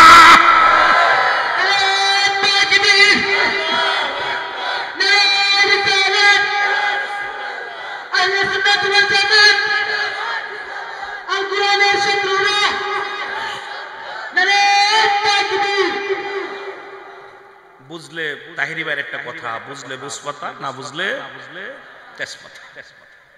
কথা ক্লিয়ার। রাসূল বলছে কোন উম্মত গুনাহ করলে আমি তওবা করি, ইস্তেগফার করি। ইউনূস আলাইহিস সালাম বিপদে পড়ে গেলেন, আদম আলাইহিস সালাম যেমন দোয়া করলেন, ইউনূস আলাইহিস সালাম, ও মুসলমান শোনো, উনি যখন কওমেদেরকে বুঝাইতেছিলেন, একটু কথা বলে যাই, কওমের লোকেরা কোন রকম জিনা ব্যভিচার লুট তারা শুরু করলেন। ইউনূস আলাইহিস সালাম ডাক দিয়ে বলে ভাইরা পাপ ছেড়ে দাও, এই পাপের রাজ্য ছেড়ে দাও, না হয় আল্লাহ রাব্বুল আলামিন গজব দান করবে, গজব দেবে তোমাদের উপরে। এখন প্রতিদিন ইউনূস আলাইহিস সালামের কাছে দলে দলে নেতারা আসে, ইউনূসের কবে গজব আসবে বলে দাও, তোমার আল্লাহ কবে গজব দিবে।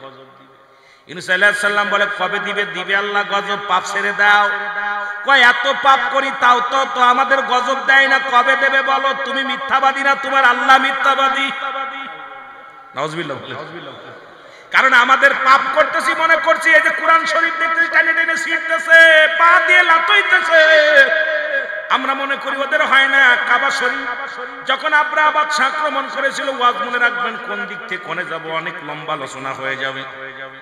আব্রাহা বাদশা প্রথম কি বানলেন? ঘোড়া বাঁধলেন, দেখে ঘোড়া মরে নাই। এরপরে গাদা বানলেন, দেখে গাদাও মরে নাই। এরপরে হাতি বানলেন, কয় হাতিও মরে নাই। চিন্তা করছে কাবা শরীফ বাংলে কোনো কসু হবে না। এইবার আব্রাহা বাদশা কাবার উপরে আক্রমণ করলেন। কারণ একটাই হলো, যখন চিন্তা করছে যদি কাবার ভিতরে আক্রমণ করি মানুষ মারা যাবে। রাসূল বলছে শরীয়তের কিবলা হলো কাবা, এই কাবার সাথে যদি বেয়াদবি করি হয়তো মৃত্যুবরণ করব। আমার আলেম ওলামা আছে বাবারা, এই জন্য প্রথম বানলেন গরু নিয়ে বা কি নিয়ে বা একটা ঘোড়া নিয়ে বেঁধে রাখলেন কাবার মধ্যে। দেখি ঘোড়াটা মরে না কি, যদি না মরে তাহলে কাবার কোনো শক্তি নাই, কাবার কোনো শক্তি নাই। পরের দিন বানলেন গাদা নিয়ে, দেখি গাদা মরে না, দেখে গাদাও মরে নাই। চিন্তা করে আল্লাহরও কোনো শক্তি নাই, কাবারও কোনো শক্তি নাই। জোরে বলো নাউজুবিল্লাহ, আর একটু জোরে বলো নাউজুবিল্লাহ।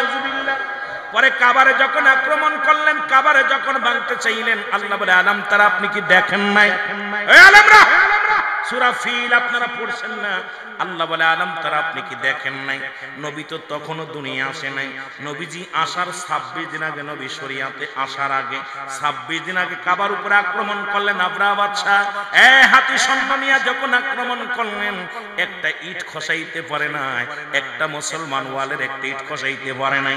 আমার আল্লাহ ডাক দে কয় হাবিবিরা আপনি কি দেখছেন নি ওই হাতি বাহিনী হস্তি বাহিনীকে কেমনে আমি শেষ করে দিয়েছিলাম? চিন্তা করার বিষয়। এই আলেমরা কয় নবী এটা জানেন, আমার আল্লাহ জানি না। হাবিব আলাম তারা আপনি কি দেখেন নাই? নবী তো তখন আসেন নাই।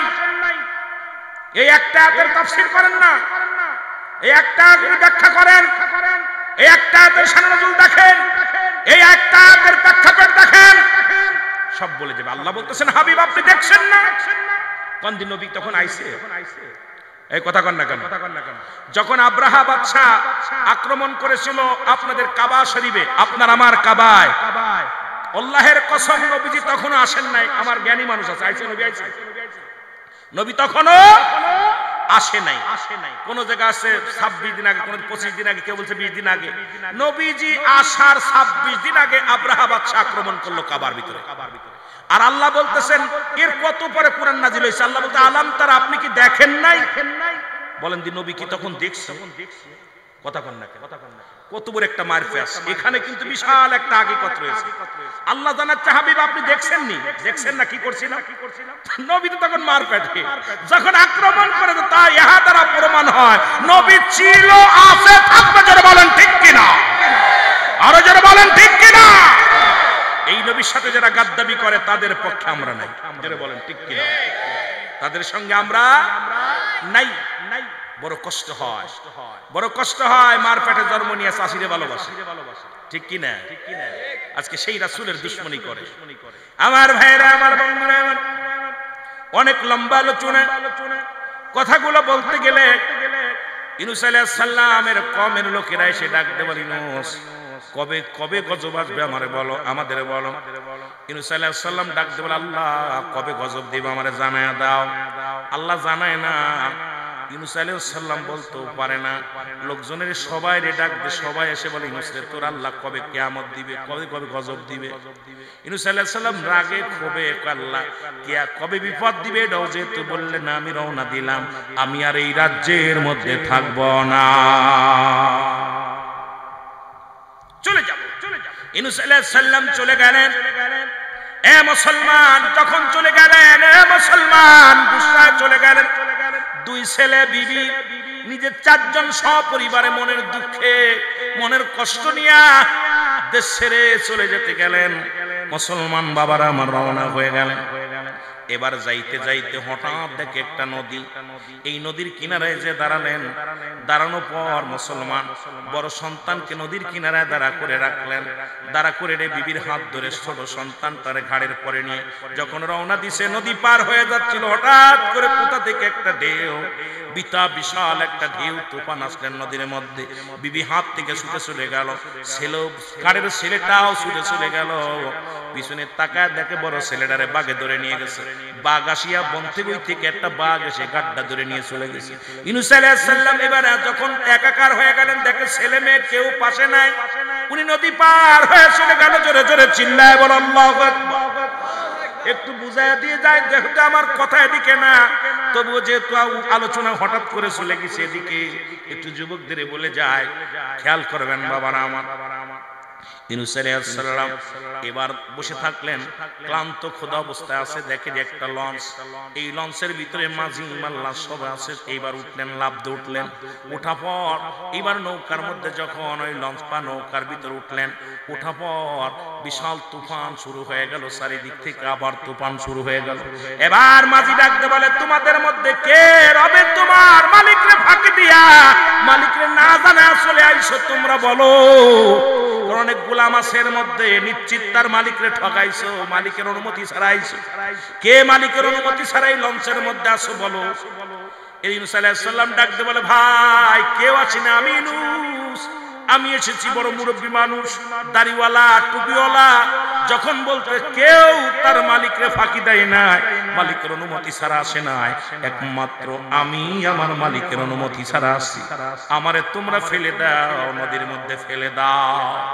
যাদের লোকজন দেখে এই লোকটারে ফেলবো কেমনে, এই লোকটা এত ভদ্র মানুষ, দাড়িওয়ালা টুপিওয়ালা, এত সুন্দর নূরের চেহারা, এই লোকটা বারবার বলতে শুনি মালিকের ফাঁকি দিছে, এই লোকটা ফাঁকি দিতে পারে না, এই লোকটা কোনোদিন ফাঁকি দিতে পারে না, এই লোকটা নিশ্চিত একজন আল্লাহওয়ালা। এবার কি করলেন ইউনূস আলাইহিস সালাম? একবার নয়, দুবার নয়, তিনবার বললেন আমাকে তোমরা ফেলে দাও। তখন জাহাজের লোকেরা লটারি করলেন, যেহেতু বারবার বলতেছেন দেখা যাক লটারি করা হোক।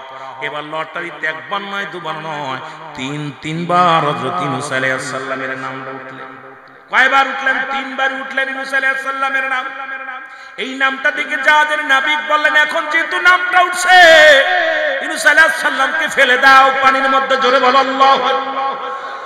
এ মুসলমান, কত কষ্ট আল্লাহর নবীরা করেছে, সাহাবীরা করেছে, তাবেঈরা করেছে, আল্লাহর ওলিগণ করেছে। আজকে ফুলতলি মাসলাদের মুরিদ হয়েছো, এই মাসলাদের মুরিদ হয়েছো, আশেক তোমরা শোনো, উনিও কম কষ্ট করে নাই।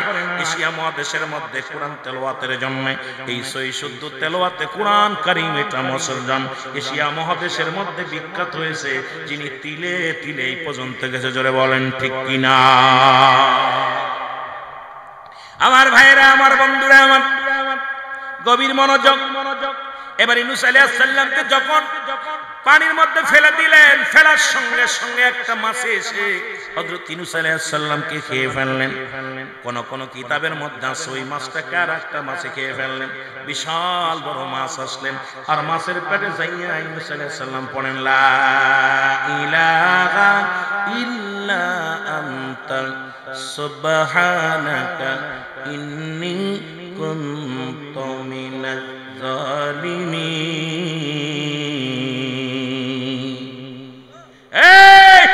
আদম যেমন বলেছিল রব্বানা জালামনা, আমার আল্লাহ আমি জালিমদের অন্তর্ভুক্ত কিছু, আমারে ক্ষমা করে দাও। ইউনূস আলাইহিস সালাম বলে আল্লাহ আমিও জালিমদের অন্তর্ভুক্ত কিছু, আমারে তুমি জালিমদের জালিমিন, আমি জালিমদের অন্তর্ভুক্ত কিছু, আমারে ক্ষমা করে দাও। অ্যারিস্টটল সক্রেটিস বই লেখা পর বলে নো দাই সেলফ, নিজেকে নিজে চেনো, মানারা ফান্নাস, নিজের নফসকে চিনো, কলবু সালিম, আত্মারে প্রসিদ্ধ করো। আর আমার দেশের মৌলবীরা খালি পরের চেনে, খালি অন্যের চেনে, নিজের চিনতে পারে না। তুমি মৌলবী কেন দুনিয়ার মধ্যে, তুমি কেন, তোমারে কেন পাঠালো, পাঠানোর হাকিকতটা কি? তুমি সেই রবকে চিনতে পারলে না, সেই রব্বে কারিমের অনুসরণ অনুকরণ করতে পারলে না, সারা দিন রাত শুধু পরের পিছে লেগে থাকলা। একবার তুমি অ্যারিস্টটল সক্রেটিসের বই না পড়ে, আমার ভাই বড় যখন ভার্সিটিতে লেখাপড়া করছে, আমার ভাইরা যারা বিশ্ববিদ্যালয়ে পড়েছে, মুসলমান যার কিতাব না পড়লে, যার সক্রেটিসের বই না পড়লে ইঞ্জিনিয়ার হওয়া যায় না, কবি হওয়া যায় না, দার্শনিক হওয়া যায় না। ওনার বইয়ের ভিতরে লেখলেন নো দাই সেলফ, নিজেকে নিজে চিনতে হবে,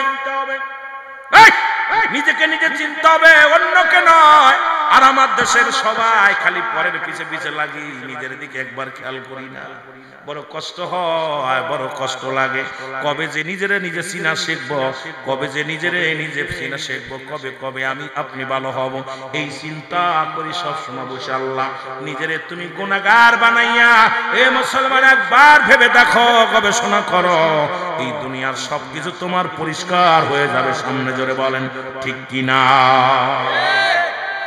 ইউনূস আলাইহিস সালাম যখন দোয়া করলেন, একদিন নয়, দুদিন নয়, কোন জায়গা বলছে 41 দিন, কেউ বলে 40 দিন।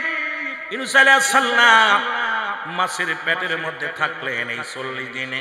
মুসলমান শুনে নাও, শুনে নাও, 1,24,000 কতবার, এইরকম 1,40,000 বার ওই দোয়া ইউনূস যেটা বলা হয়, এই দোয়া পড়তে লাগলেন। এবার আল্লাহ রাব্বুল আলামিন ডাক দেখ, ইউনূস রে, আমি তোরে মাছের পেটে গলায়া দিতাম, মাছের পেটে তোরে হজম করা দিতাম, কারণ যখনই তুই এই দোয়া পড়েছিস, এই দোয়ার খাতিরে আমি আল্লাহ রাব্বুল আলামিন তোকে দয়া করেছি।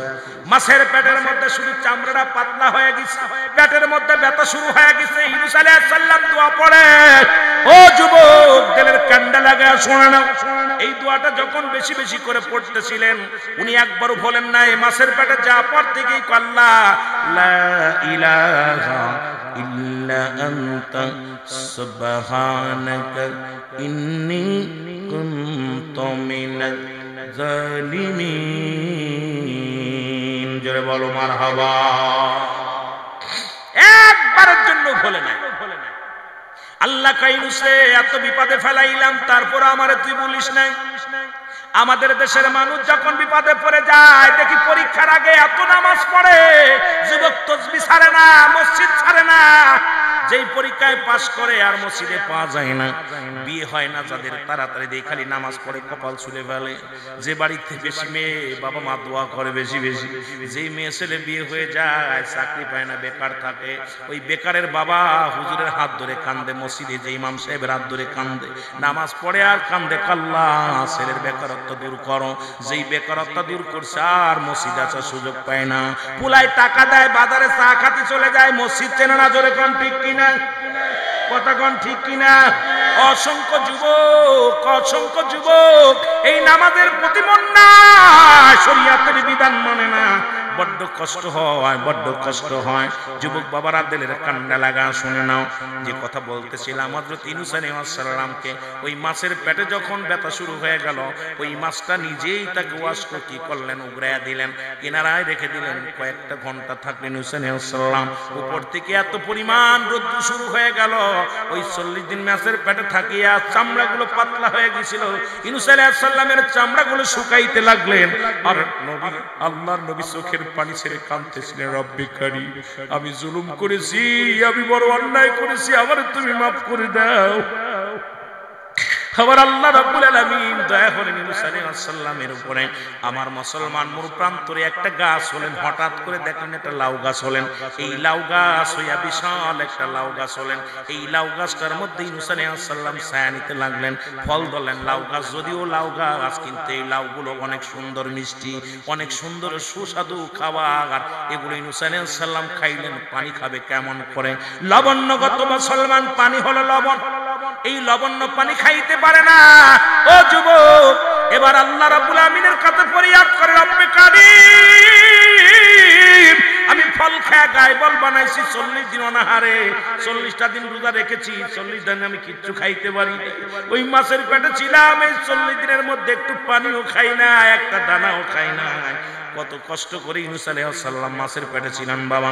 আমার আল্লাহ রাব্বুল আলামিন একটা মুসলমান ভেড়া পাঠায়া দিলেন, একটা ভেড়া বা বকরি পাঠায়া দিলেন।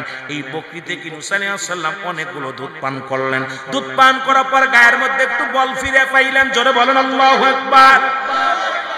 এবার উনি বল ফিরে পাইলেন। বল ফিরে পাওয়ার পর ও মুসলমান, উনি এবার দেখেন অনেক মানুষ এলাকার মধ্যে আস্তে আস্তে উঠলেন, উঠিয়া নদী পার হয়ে পরে চলে গেলেন। যে কালেমার দাওয়াত দেওয়া শুরু করলেন। ইউনূস আলাইহিস সালাম, আদম আলাইহিস সালামের যে কালেমা ছিল, আখির নবীর একই কালেমা, সব নবীর একই কালেমা। কারণ এখন যদি বলতেন হুজুর কেন এক কালেমা, হ্যাঁ শুনে নেন, সবারই এক কালেমা।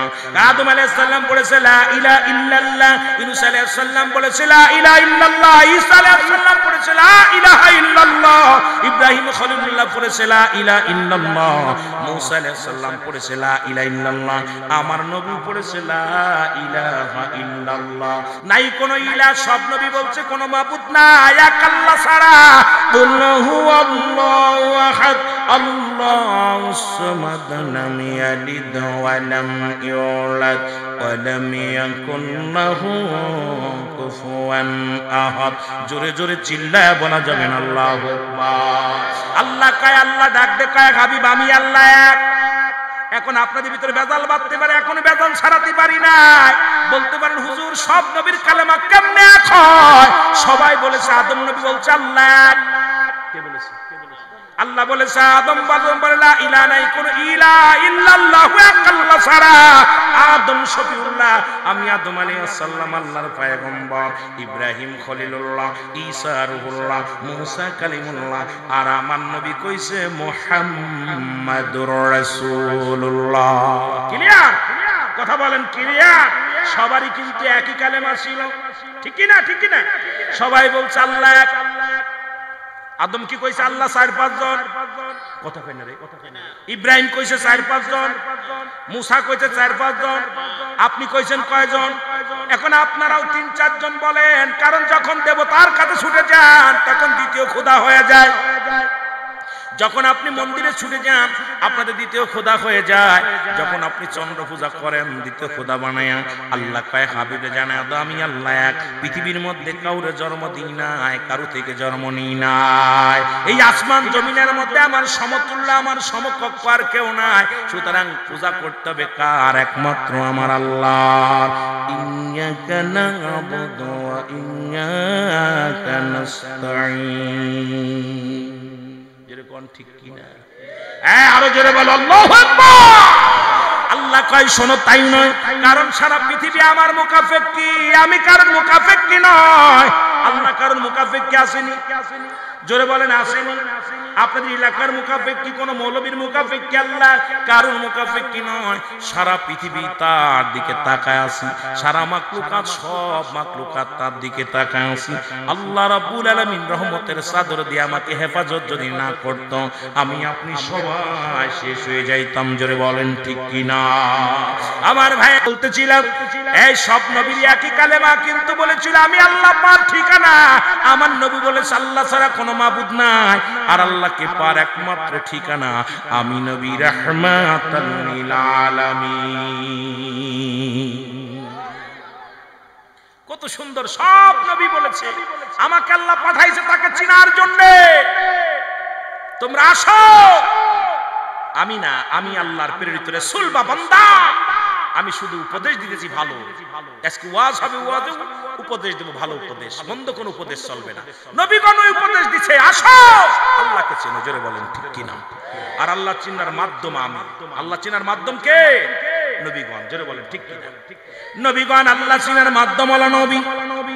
এ মুসলমান, ইউনূস আলাইহিস সালাম যখন চলে গেলেন কালেমার দাওয়াত দেওয়া শুরু করলেন, হঠাৎ করে বিশাল একটা মজলিস হলো।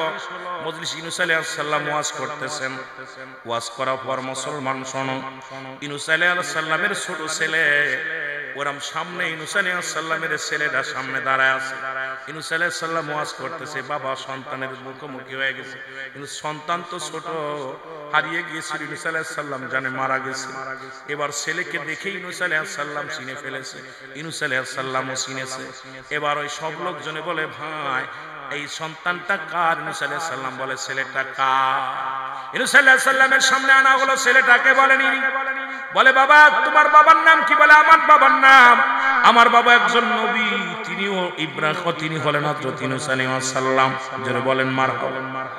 কয় তোমার মা কোথায়? কয় মা আছে, আমি আমার আম্মা জান দুজনেই বেঁচে আছি। আব্বা জান আমি আপনার কলিজার টুকরা সন্তান, বড় সন্তান। এই বড় সন্তান, ছোট সন্তান, কলিজার টুকরা ছোট সন্তান। ইউনূস আলাইহিস সালাম বিবিকে পাইলেন, বিবিকেও পাইলেন, ছোট সন্তানকেও পাইলেন, পাপার সবার নিয়া এ মুসলমান বিবিকে পায়া ডাক দেব, রব্বি কারীম তুমি সব ফিরায়া দিছো। আমি আমার ভুলের কারণে, আমার অন্যায়ের কারণে আমার বিবি বাচ্চা তুমি আল্লাহ, আমার বিবি বাচ্চাগুলো তুমি নিয়ে গেছিলা, আবার তুমি ফিরাইয়া দিলাও। আমার বড় ছেলেটা বাগে নিয়ে গেছে। ও মুসলমান শুনে নাও, শুনে নাও। এমন সময় দুজন জেলে আসলেন, উনি ডাকতে বলেন ভাই, ইউনূস আলাইহিস সালামকে ডাকতে বলে আল্লাহর পয়গম্বর আসসালামু আলাইকুম, আল্লাহর নবী পয়গম্বর শুনে নেন, শুনে নেন। বলে কি? কয় এই ছেলেটা আপনার পরিচয় দিছে, আপনি নাকি তার বাবা। কয় কি বলছে? কয় বাবা। বলে তুমি কেমনে বাঁচলা? বড় ছেলেকেও পেয়ে গেলেন। মুসলমান বড় লম্বা আলোচনা, এই জন্য সংক্ষিপ্ত করতে হবে, কারণ সময় আমি আপনাদেরকে বেশি দিতে পারবো না। এবার বড় ছেলে বলে আব্বা জান আমি আপনার কলিজার টুকরা সন্তান। এবার বলে আপনারা কেমনে পাইলেন? কয়েকটা বাগে ধরে নিয়ে যাচ্ছিল, আমরা তখন মাছ ধরে নিয়ে নদী থেকে যাইতেছিলাম, যখন দাবড় দিয়েছি বাঘটাকে, বাঘ ওকে ফেলে থুয়ে চলে গেছে, এরপরে আমরা লালন পালন করি। এবার সন্তান, দুই সন্তানকে ফিরে পেলেন, বিবিকে ফিরে পেলেন। ইউনূস আলাইহিস সালাম বলে আমি আর এই রাজ্যে নয়, ওই মানুষের, আমি ওই মানুষের অত্যাচার, মানুষের ওই কষ্ট দেয়, এদের এই নির্যাতনে আমি চলে আসছি দেশ ছেড়ে। আর নয়, আর নয়, আমি যাব আমার দেশে, আমি কালেমার দাওয়াত দিব, ইসলামের দাওয়াত দিব। জোরে জোরে চিল্লায় বলেন মারহাবা। আর একটু জোরে বলেন আল্লাহু আকবার। এ আমার ভাইয়েরা, আমার বন্ধুরা, এই জন্য আমি আপনাদেরকে বলে যাই, যে যেখান থেকে আছেন সেখান থেকে কালেমার দাওয়াত দিবেন। যেখানে যে হালাতে আছেন ও ও মুসলমান, যত কষ্টে থাকেন আর সুখে থাকেন, আপনারা দাওয়াত দিবেন। কার দাওয়াত? রাসূলুল্লাহ সত্যের দাওয়াত দিবেন। বলবেন নবীজির প্রেম ভালোবাসা যার অন্তরে যতটুক, তার ঈমান বলতে ততটুক। নবীর প্রেম ভালোবাসা যার অন্তরে নাই, তার ঈমান বলতে কিচ্ছু নাই। নবীজির প্রেম ভালোবাসা যার অন্তরে যতটুক, তার ঈমান বলতে ততটুক। জোরে বলেন ঠিক কিনা? মদিনা যাইতে পারলাম না, মদিনা দেখতে পারলাম না, মদিনা যাইতে পারলাম না, মদিনা। আমি অসহায় তাই এত দূরে রয়ে, বলো অসহায় তাই এত দূরে রয়ে, দূর থেকে সালাম জানাই, বলো দূর থেকে সালাম জানাই। মদিনা যাইতে পারলাম না, মদিনা দেখতে পারলাম না, বলেন মদিনা যাইতে পারলাম না, মদিনা। মদিনার নাম কত মধু,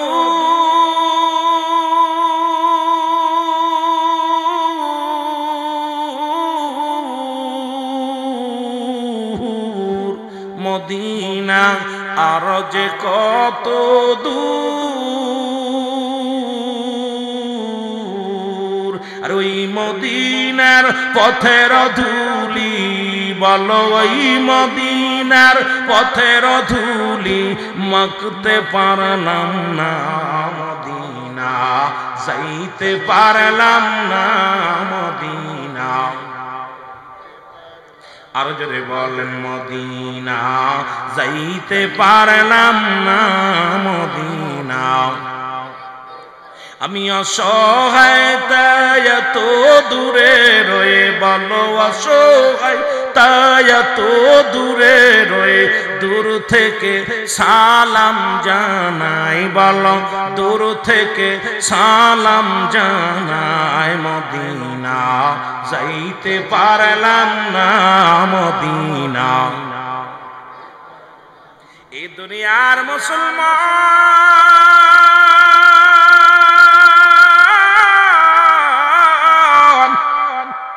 যেহেতু আমাকে মাহফিল কমিটির ভাইরা বলেছিল কারবালার আলোচনা করতে গো, আমি যে আলোচনার মধ্যে গেলাম অনেক লম্বা করে ফেলেছি।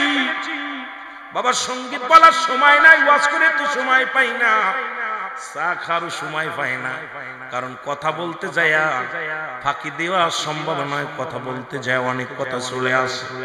বাবার এখানে দুইটা জিনিস পাওয়া যায়, একটা হচ্ছে রহমত, একটা হলো গজব। আমরা রহমত নিতে চাই না, গজব নিতে চাই। জোরে বলেন কি নিতে চাই? রহমত নিতে চাই। আল্লাহর নবী ডাক দিয়ে বলেন হাসান হুসাইন আমার, আমি নবী হাসান হুসাইনের গো, যারা হাসান হুসাইনকে ভালোবাসবে আমি নবীকে ভালোবাসা হয়ে যাবে। জোরে জোরে চিল্লায় বলা যাবে না মারহাবা। এখন আমার দেশে বিষাদ সিন্দুর পড়িয়া মীর মোশাররফের হোসেনের লেখা বিষাদ সিন্ধু, হায়ের অর্থ এই কিতাবগুলো বইগুলো পড়ে পড়ে এমন কিছু ফতোয়া দিয়েছি কারবালার রে মুসলমান। আমি কারবালার মূল কাহিনীটুকু আমি আপনাদেরকে বলে যাব। এই কারবালা থেকে ইসলাম দুইটা ভাগ, একটা হলো হুসাইনি ইসলাম, একটা হলো ইয়াজিদ ইসলাম। হুসাইনি ইসলামে আছে চোখের পানি, ভালোবাসা, প্রেম ভালোবাসা।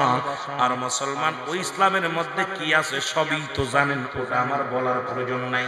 কারণ কাউরে গিবাত করে কারো সমালোচনা করে আলোচনা জীবনও আমি করি না, কাউকে আঘাত করে কথা বলার আমার অভ্যাস নাই। কারণ আমার হেদায়েতের মালিক আমার আমি না, কোন মুফতি নয়, কোন মুহাদ্দিস নয়, কোন আলেম নয়, কোন পীর সাহেব হেদায়েতের মালিক নয়। যদি কোন পীর সাহেবকে আমি হেদায়েতের মালিক আমি কই, ওইটা একটা বাটপার। যদি কোন মাওলানা কয় আমি হেদায়েতের মালিক, ওইটাই আমি, ওইটা হলো একটা সিটার। কারণ হেদায়েতের মালিক নবীজিকেও আল্লাহ দেয় না, হেদায়েতের মালিক স্বয়ং আল্লাহ। যদি হেদায়েতের মালিক নবীজিকে দিত তাহলে আবু জাহেলের কপালেও কালেমা জুইটা যেত। জোরে বলেন ঠিক কিনা? আমার দেশের অনেক মৌলবী চিন্তা করে হেদায়েতের দায়িত্ব করে দিয়েছে। কথা বলছেন নি? আরে এইটা বোঝা উচিত যে হেদায়েতের মালিক কে? আল্লাহ রাব্বুল আলামিন। নবীজিকেও যদি দেয় নাই, বলার দায়িত্ব দিছে। হয়তো আমার কথা শুনে অনেকে কষ্ট পাইতে পারেন, হুজুর পাই কি? কারণ আমার আল্লাহ রাব্বুল নিজের হাতে রাখছে হেদায়েত। নবীজিকে বলছে তুমি বলে দাও যার উপরে রহম আসবে, আমার রহমত আসবে, সেই তো হিদায়াতের লোক। জোরে বলেন ঠিক কিনা? রাসূলুল্লাহ এই জন্য অনেক কষ্ট করেছে, মেহনত করেছে। রাসূল তো পরশ পাথর, লোহার লগে সোনার সঙ্গে, সোনার পরশ পাথরের সঙ্গে যদি লোহার সঙ্গে ঘষা খায়, লোহা শূন্য হয়ে যায়। রাসূলুল্লাহর সঙ্গে মিশা পড়ু আবু জেহেলের কপালে কালেমা জুটে নাই, তাহলে বুঝতে পারা যায় যে হেদায়েতের কপালে লেখা নেই। কথা বলেন ঠিক কিনা? এগুলো কথাগুলো বুঝবেন। অনেক ওয়াজ, কোন দিকটা আপনারা ওয়াজ শুনেন আমি বুঝতে পেরেছি, আপনারা আলোচনা শুনেন। ছাতক পাখির মতো তাকায় আছেন, কিন্তু কোথায় দেব? দড়ির পর আছি, সময় চলে যাচ্ছে, আমি ওয়াজ করে আগাতে পারতেছি না। মনে হয় একবার সব কথা বলতে পারলে হয়তো মজা লাগবে আপনাদেরকে। এই যে প্রাণ ভরে বসে আছেন ছাতক পাখির মতো। এ মুসলমান, গভীর মনোযোগ, গভীর মনোযোগ। ওই কারবালার 9 মুহররমের 10 তারিখে কার তাবু গাড়লেন? 1, 2, 3, 7 তারিখে তাবু গাড়লেন। 7 থেকে 8, 9, 10 3 দিন অতিবাহিত হয়ে গেল। 9 তারিখে মুসলমান শুনে নাও, আসগার আলী, হুসাইনের বড় কলিজার টুকরা সন্তান আসগার আলীকে দুনিয়া থেকে শহীদ হয়ে গেলেন। উনি শহীদ হলেন কিসের জন্য? সম্পদের জন্য, টাকার জন্য, বাড়ির জন্য, ক্ষমতার জন্য। উনি শহীদ হয়ে গেলেন লা ইলাহা ইল্লাল্লাহু মুহাম্মাদুর রাসূল। এই এখান থেকে শিক্ষা নেওয়ার দরকার। আসগার তো শহীদ হয়েছে কালেমার জন্য, ক্ষমতার জন্য। জোরে বলেন ঠিক বলেন। আমার ভাইরা, আমার বন্ধুরা, আসগার আলী দুনিয়া থেকে বিদায় হয়ে গেল, ছোট ছেলে। এ মুসলমান শুনে নাও, আকবর আলী বড় ছেলে আকবর, ছোট ছেলে আসগার আলী। আসগার মারা গেলেন তীরের আঘাত খেয়ে পানি খাইতে যায়। অনেক লম্বা ইতিহাস, পিছনের দিকে গেলে আলোচনা আমি শেষ করতে পারবো না। বড় ছেলে আকবর আলী শাহাদাতের পেয়ালা পান করলেন। ভাইয়ের লাশের প্রতিশোধ নিতে জানলাম। মাকে কথা দিলেন, মা গো, সারা বানুকে ডাকতে বলেন, মা গো, আমার ভাইয়ের রক্ত শুয়ে কসম কাটলাম যে ভাই পানির পিপাসায় দুনিয়া থেকে বিদায় হয়ে গেল, আমার নানাজির উম্মতের কারণে আজকে আমরা এসেছি এখানে ছুটে। গো মা, কথা দিলাম যতক্ষণ পর্যন্ত আমি এর প্রতিশোধ নিতে না পারবো, এই তোমার বুকে আর ফিরে আসবো না।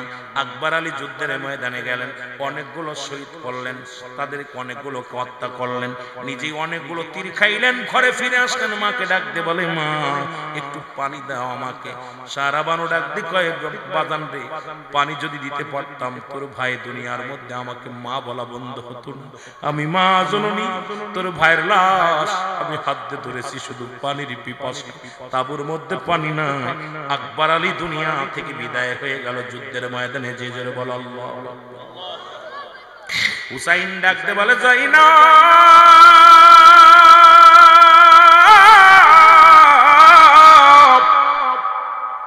আমার আর হারানোর কিছু নাই রে, আমি যাব যুদ্ধের ময়দানে আমার নানাজির উম্মতের জন্য। হুসাইন ডাকতে বলে, যাই না, যাবার আগে কিছু কথা বলে যাই, শুনে নাও। আমি রেখে গেলাম আমার জয়নালকে, রেখে গেলাম আমার জয়নাল বড় অসুস্থ, তাবুর মধ্যে আছে, জয়নালকে দেখে রেখো। জয়নাল ভিতর থেকে বাবা জানের আওয়াজ শুনে বলে, বাবাজি আমি যাব যুদ্ধের ময়দানে।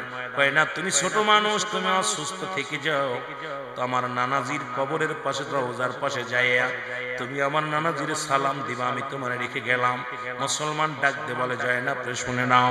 জয়নাব, আমার আব্বা আমার দয়াল নবীর পাগড়ি মোড়ক নিয়ে আসো। জয়নাব পাগড়ি মোড়ক কানলেন, পাগড়ি মোড়ক হাতের মধ্যে নিয়ে হুসাইন ডাকতে বলে, নানাজি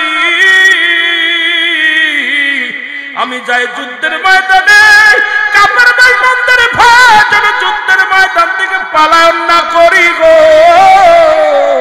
জীবন বাজি রেখে নানাজি আমি যাব যুদ্ধের ময়দানে কালেমার দাওয়াতের জন্য। মুসলমান পাগড়িটা হাতের মধ্যে নিলেন, ডাকতে বলে যায় না আমার আব্বাজানের জুলফিকার মোবারক নিয়ে আসো। জুলফিকার মোবারক নিয়ে আসলেন, হাতের মধ্যে নিয়ে বলে বাবাজি, ডাকতে বলে বাবাজি রে আমি বিদায় নিয়ে গেলাম। বাবা গো তোমার হাতের আমার হাতের মধ্যে তোমার জুলফিকার মোবারক হাতে উঠাইছি, যতক্ষণ পর্যন্ত আমি হুসাইনের দেহের মধ্যে জান থাকবে গো আমি যেন যুদ্ধের ময়দান থেকে পালায়ন না করি। জোরে জোরে চিল্লায় বলেন আল্লাহু আকবার। ডাকতে বলে যাই না আমি রামজার বল্লভটা নিয়ে আসো। আমি রামজার বল্লভখানা আনা হলো, হাতের মধ্যে নিয়া ডাকতে বলেন জয়নাব রে। আমি রামজার বল্লভ নিয়ে আসলেন, হুসাইন রাদিয়াল্লাহু তাআলার হাতে দেয়া হলো। ডাকতে বলে জয়নাব আমার সকিনারে আমার লাশের পাশে আসতে দিবি না, কারণ আমি জানি মারা যাব, আমাকে ওরা ক্ষত বিক্ষত করে ফেলবে, কারণ আমাকে ওরা জিন্দা রাখবে না, আমার লাশটার উপরে অনেক অত্যাচার চালাবে, আমার লাশটারে দেখে সকিনা সহ্য করতে পারবে না। আমি একটা অনুরোধ করে যাব রে জয়নাব, আমার সকিনারে যেন আমার লাশের পাশে কেউ দেখতে না দেয়, আমার লাশখানা যেন আমার লাশের পাশে যেন আমার সকিনা না যায়। ডাকতে বলে যাই না শেষ একটা অনুরোধ করে যাব তোমার। সেই অনুরোধটা হলো আমাকে ওরা মেরে ফেলবে, তবে একটা অনুরোধ করে যাব, পৃথিবীর কোন মানুষের কাছে আমাদের জন্য বিচার চাবি না, পৃথিবীর কোন রাজা বাদশার কাছে আমাদের জন্য বিচার চাবি না, কারণ যদি তোমরা বেঁচে থাকো, যদি মদিনায় ফিরে যেতে পারো, আমার রাসূলুল্লাহর রওজা মুবারকে যাইয়া আমি হুসাইনের নালিশ জানায়া দিবি, আমি হুসাইনের নালিশ জানায়া দিবির যাই না। বিদায় নিয়ে গেল আমার ভাইরা, আমার বন্ধুরা, আমার লম্বা ইতিহাসটা আমি ছোট্ট করে দিয়ে যাই, মূল ইতিহাসটা আমি বলে যাই। হুসাইন রাদিয়াল্লাহু তাআলা যুদ্ধের ময়দানে চলে গেলেন, অনেকগুলো সৈন্যের সঙ্গে মোকাবেলা করলেন। ও মুসলমান শুনে নাও, ইয়াজিদ ছিল দামেস্কের মসজিদের ইমাম, আর মুসলমান যিনি ১৬ লক্ষ মানুষ যে মসজিদে নামাজ আদায় করে একবারে, এত বড় মসজিদের ইমাম ছিল, দামেস্কের মসজিদের ইমাম ছিল ইয়াজিদ। এই ইয়াজিদের সৈন্য শেমর ছিল, কেউ কেউ বলে শেমর ছিল এই মসজিদের মুয়াজ্জিম। যখন হুসাইন রাদিয়াল্লাহু তাআলা অনেকগুলো তীর খাইয়া এই জমিনের মধ্যে যখন পড়ে গেছে, ওই শেমর আসিয়া হুসাইনের বুকের পরে চেপে ধরেছে। মুসলমান যখন চেপে ধরেছে হুসাইনের বুকের মধ্যে বল্লভ দিয়া খুসাইতে লাগলেন। হুসাইন ডাকতে বলে শেমর রে আমারে মারিস না, আমাকে মেরে কি লাভ হবে, আমাকে মারিস না। আরে আমি আমার নানাজির উম্মতের কাছে এসেছি দাওয়াত নিয়ে, আমি তো কোনো সম্পদ বাড়ি গাড়ির জন্য আসি নাই, ক্ষমতার জন্য আসি নাই, আমাকে একটা মেসেজ দিয়ে পাঠাইছি এখানে, সেই মেসেজটা হলো লা ইলাহা ইল্লাল্লাহ।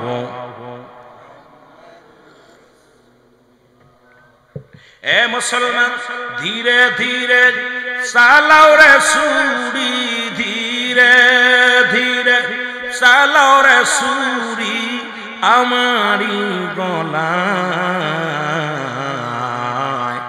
এ গলাতে দিছেন গো চুমা আমারি নানায়, বলো এ গলাতে দিছেন গো চুমা আমারি নানা। আল্লাহু আকবার। ছুরি দিয়া গলার মধ্যে ফোঁস শুরু করে দিলেন, হুসাইনের গলা কাটে না, বুকের ভিতরে বল্লভ দিয়া খুসাইতে লাগলেন, কিন্তু হুসাইন মৃত্যুবরণ করে। ডাক দেব শেমর রে আমাকে তুই মারিস নি, কিন্তু শেমর যখন কোনো বাধা মানলেন না, তখন শেমর রে আমি তোকে চিনতে পেরেছি, আমার নানাজি আমার একদিন স্বপ্নে দেখিয়েছিল যে মদিনার কালো ডোরা কাটা কুকুর আমার পায়ের মধ্যে কামড় দিচ্ছে, তুই সেই কালো ডোরা কাটা কুকুর, কুত্তা, তুই আমাকে মেরে ফেলবে আমি জানি, তবে মারার আগে তোকে অনুরোধ করি শেমর রে, পৃথিবীর কোন ছুরি দিয়ে আমার গলা কাটবে না, এই গলার মধ্যে রাসূল আকরাম সাল্লাল্লাহু আলাইহি ওয়াসাল্লাম আমাকে চুমা দিয়েছিল, জোরে বলেন মারহাবা। আমার হলকমের উপর দিয়ে কাট, এই হলকমের উপর দিয়ে কেটে দিলেন, গলাটার মধ্যে পোঁছ দিলেন। হুসাইন রাদিয়াল্লাহু তাআলা গর্দান কেটে যাওয়ার পরে এই মাথাটা এই তরবারির উপরে দিয়ে থুতু নিক্ষেপ করা হলো। হুসাইনের গায়ের উপর দিয়ে 70টা ঘোড়া চালানো হলো, গায়ের গোশতগুলো টুকরা টুকরা হয়ে জমিনের মধ্যে পড়তে লাগলো। হুসাইনকে ল্যাংটা উলঙ্গ করে ফেললেন, ল্যাংটা করে ফেলে এক কথায় উলঙ্গ করে ফেললেন।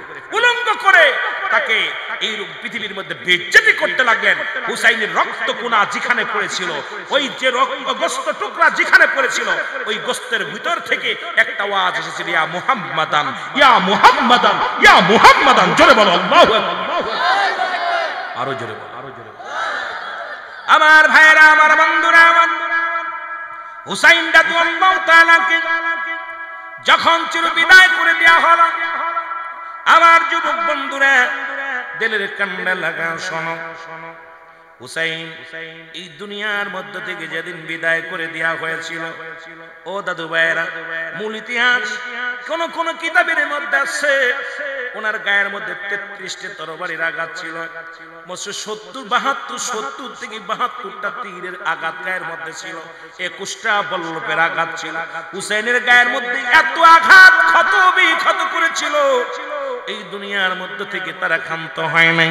আজও তারা হুসাইনের রক্ত নিয়ে খেলা করে। জোরে বলেন ঠিক কিনা? আর একটু জোরে জোরে চিল্লায় বলেন আল্লাহু আকবার। ওই বুঝি রে না নাজিম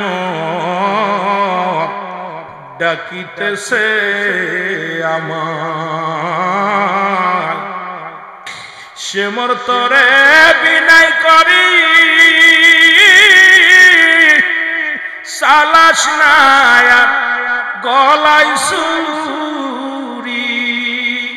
ওই বুঝি রে না নাজিম ডাকিতেছে আমার, ওই বুঝি রে না নাজিম ডাকিতেছে আমার। অনেক লম্বা অল্প সময়ের মধ্যে শেষ করা সম্ভব না। আমার ভাইরা, আমার বন্ধুরা, কোন অনুনাই বিনায় তার অন্তর কাঁদে নাই রে,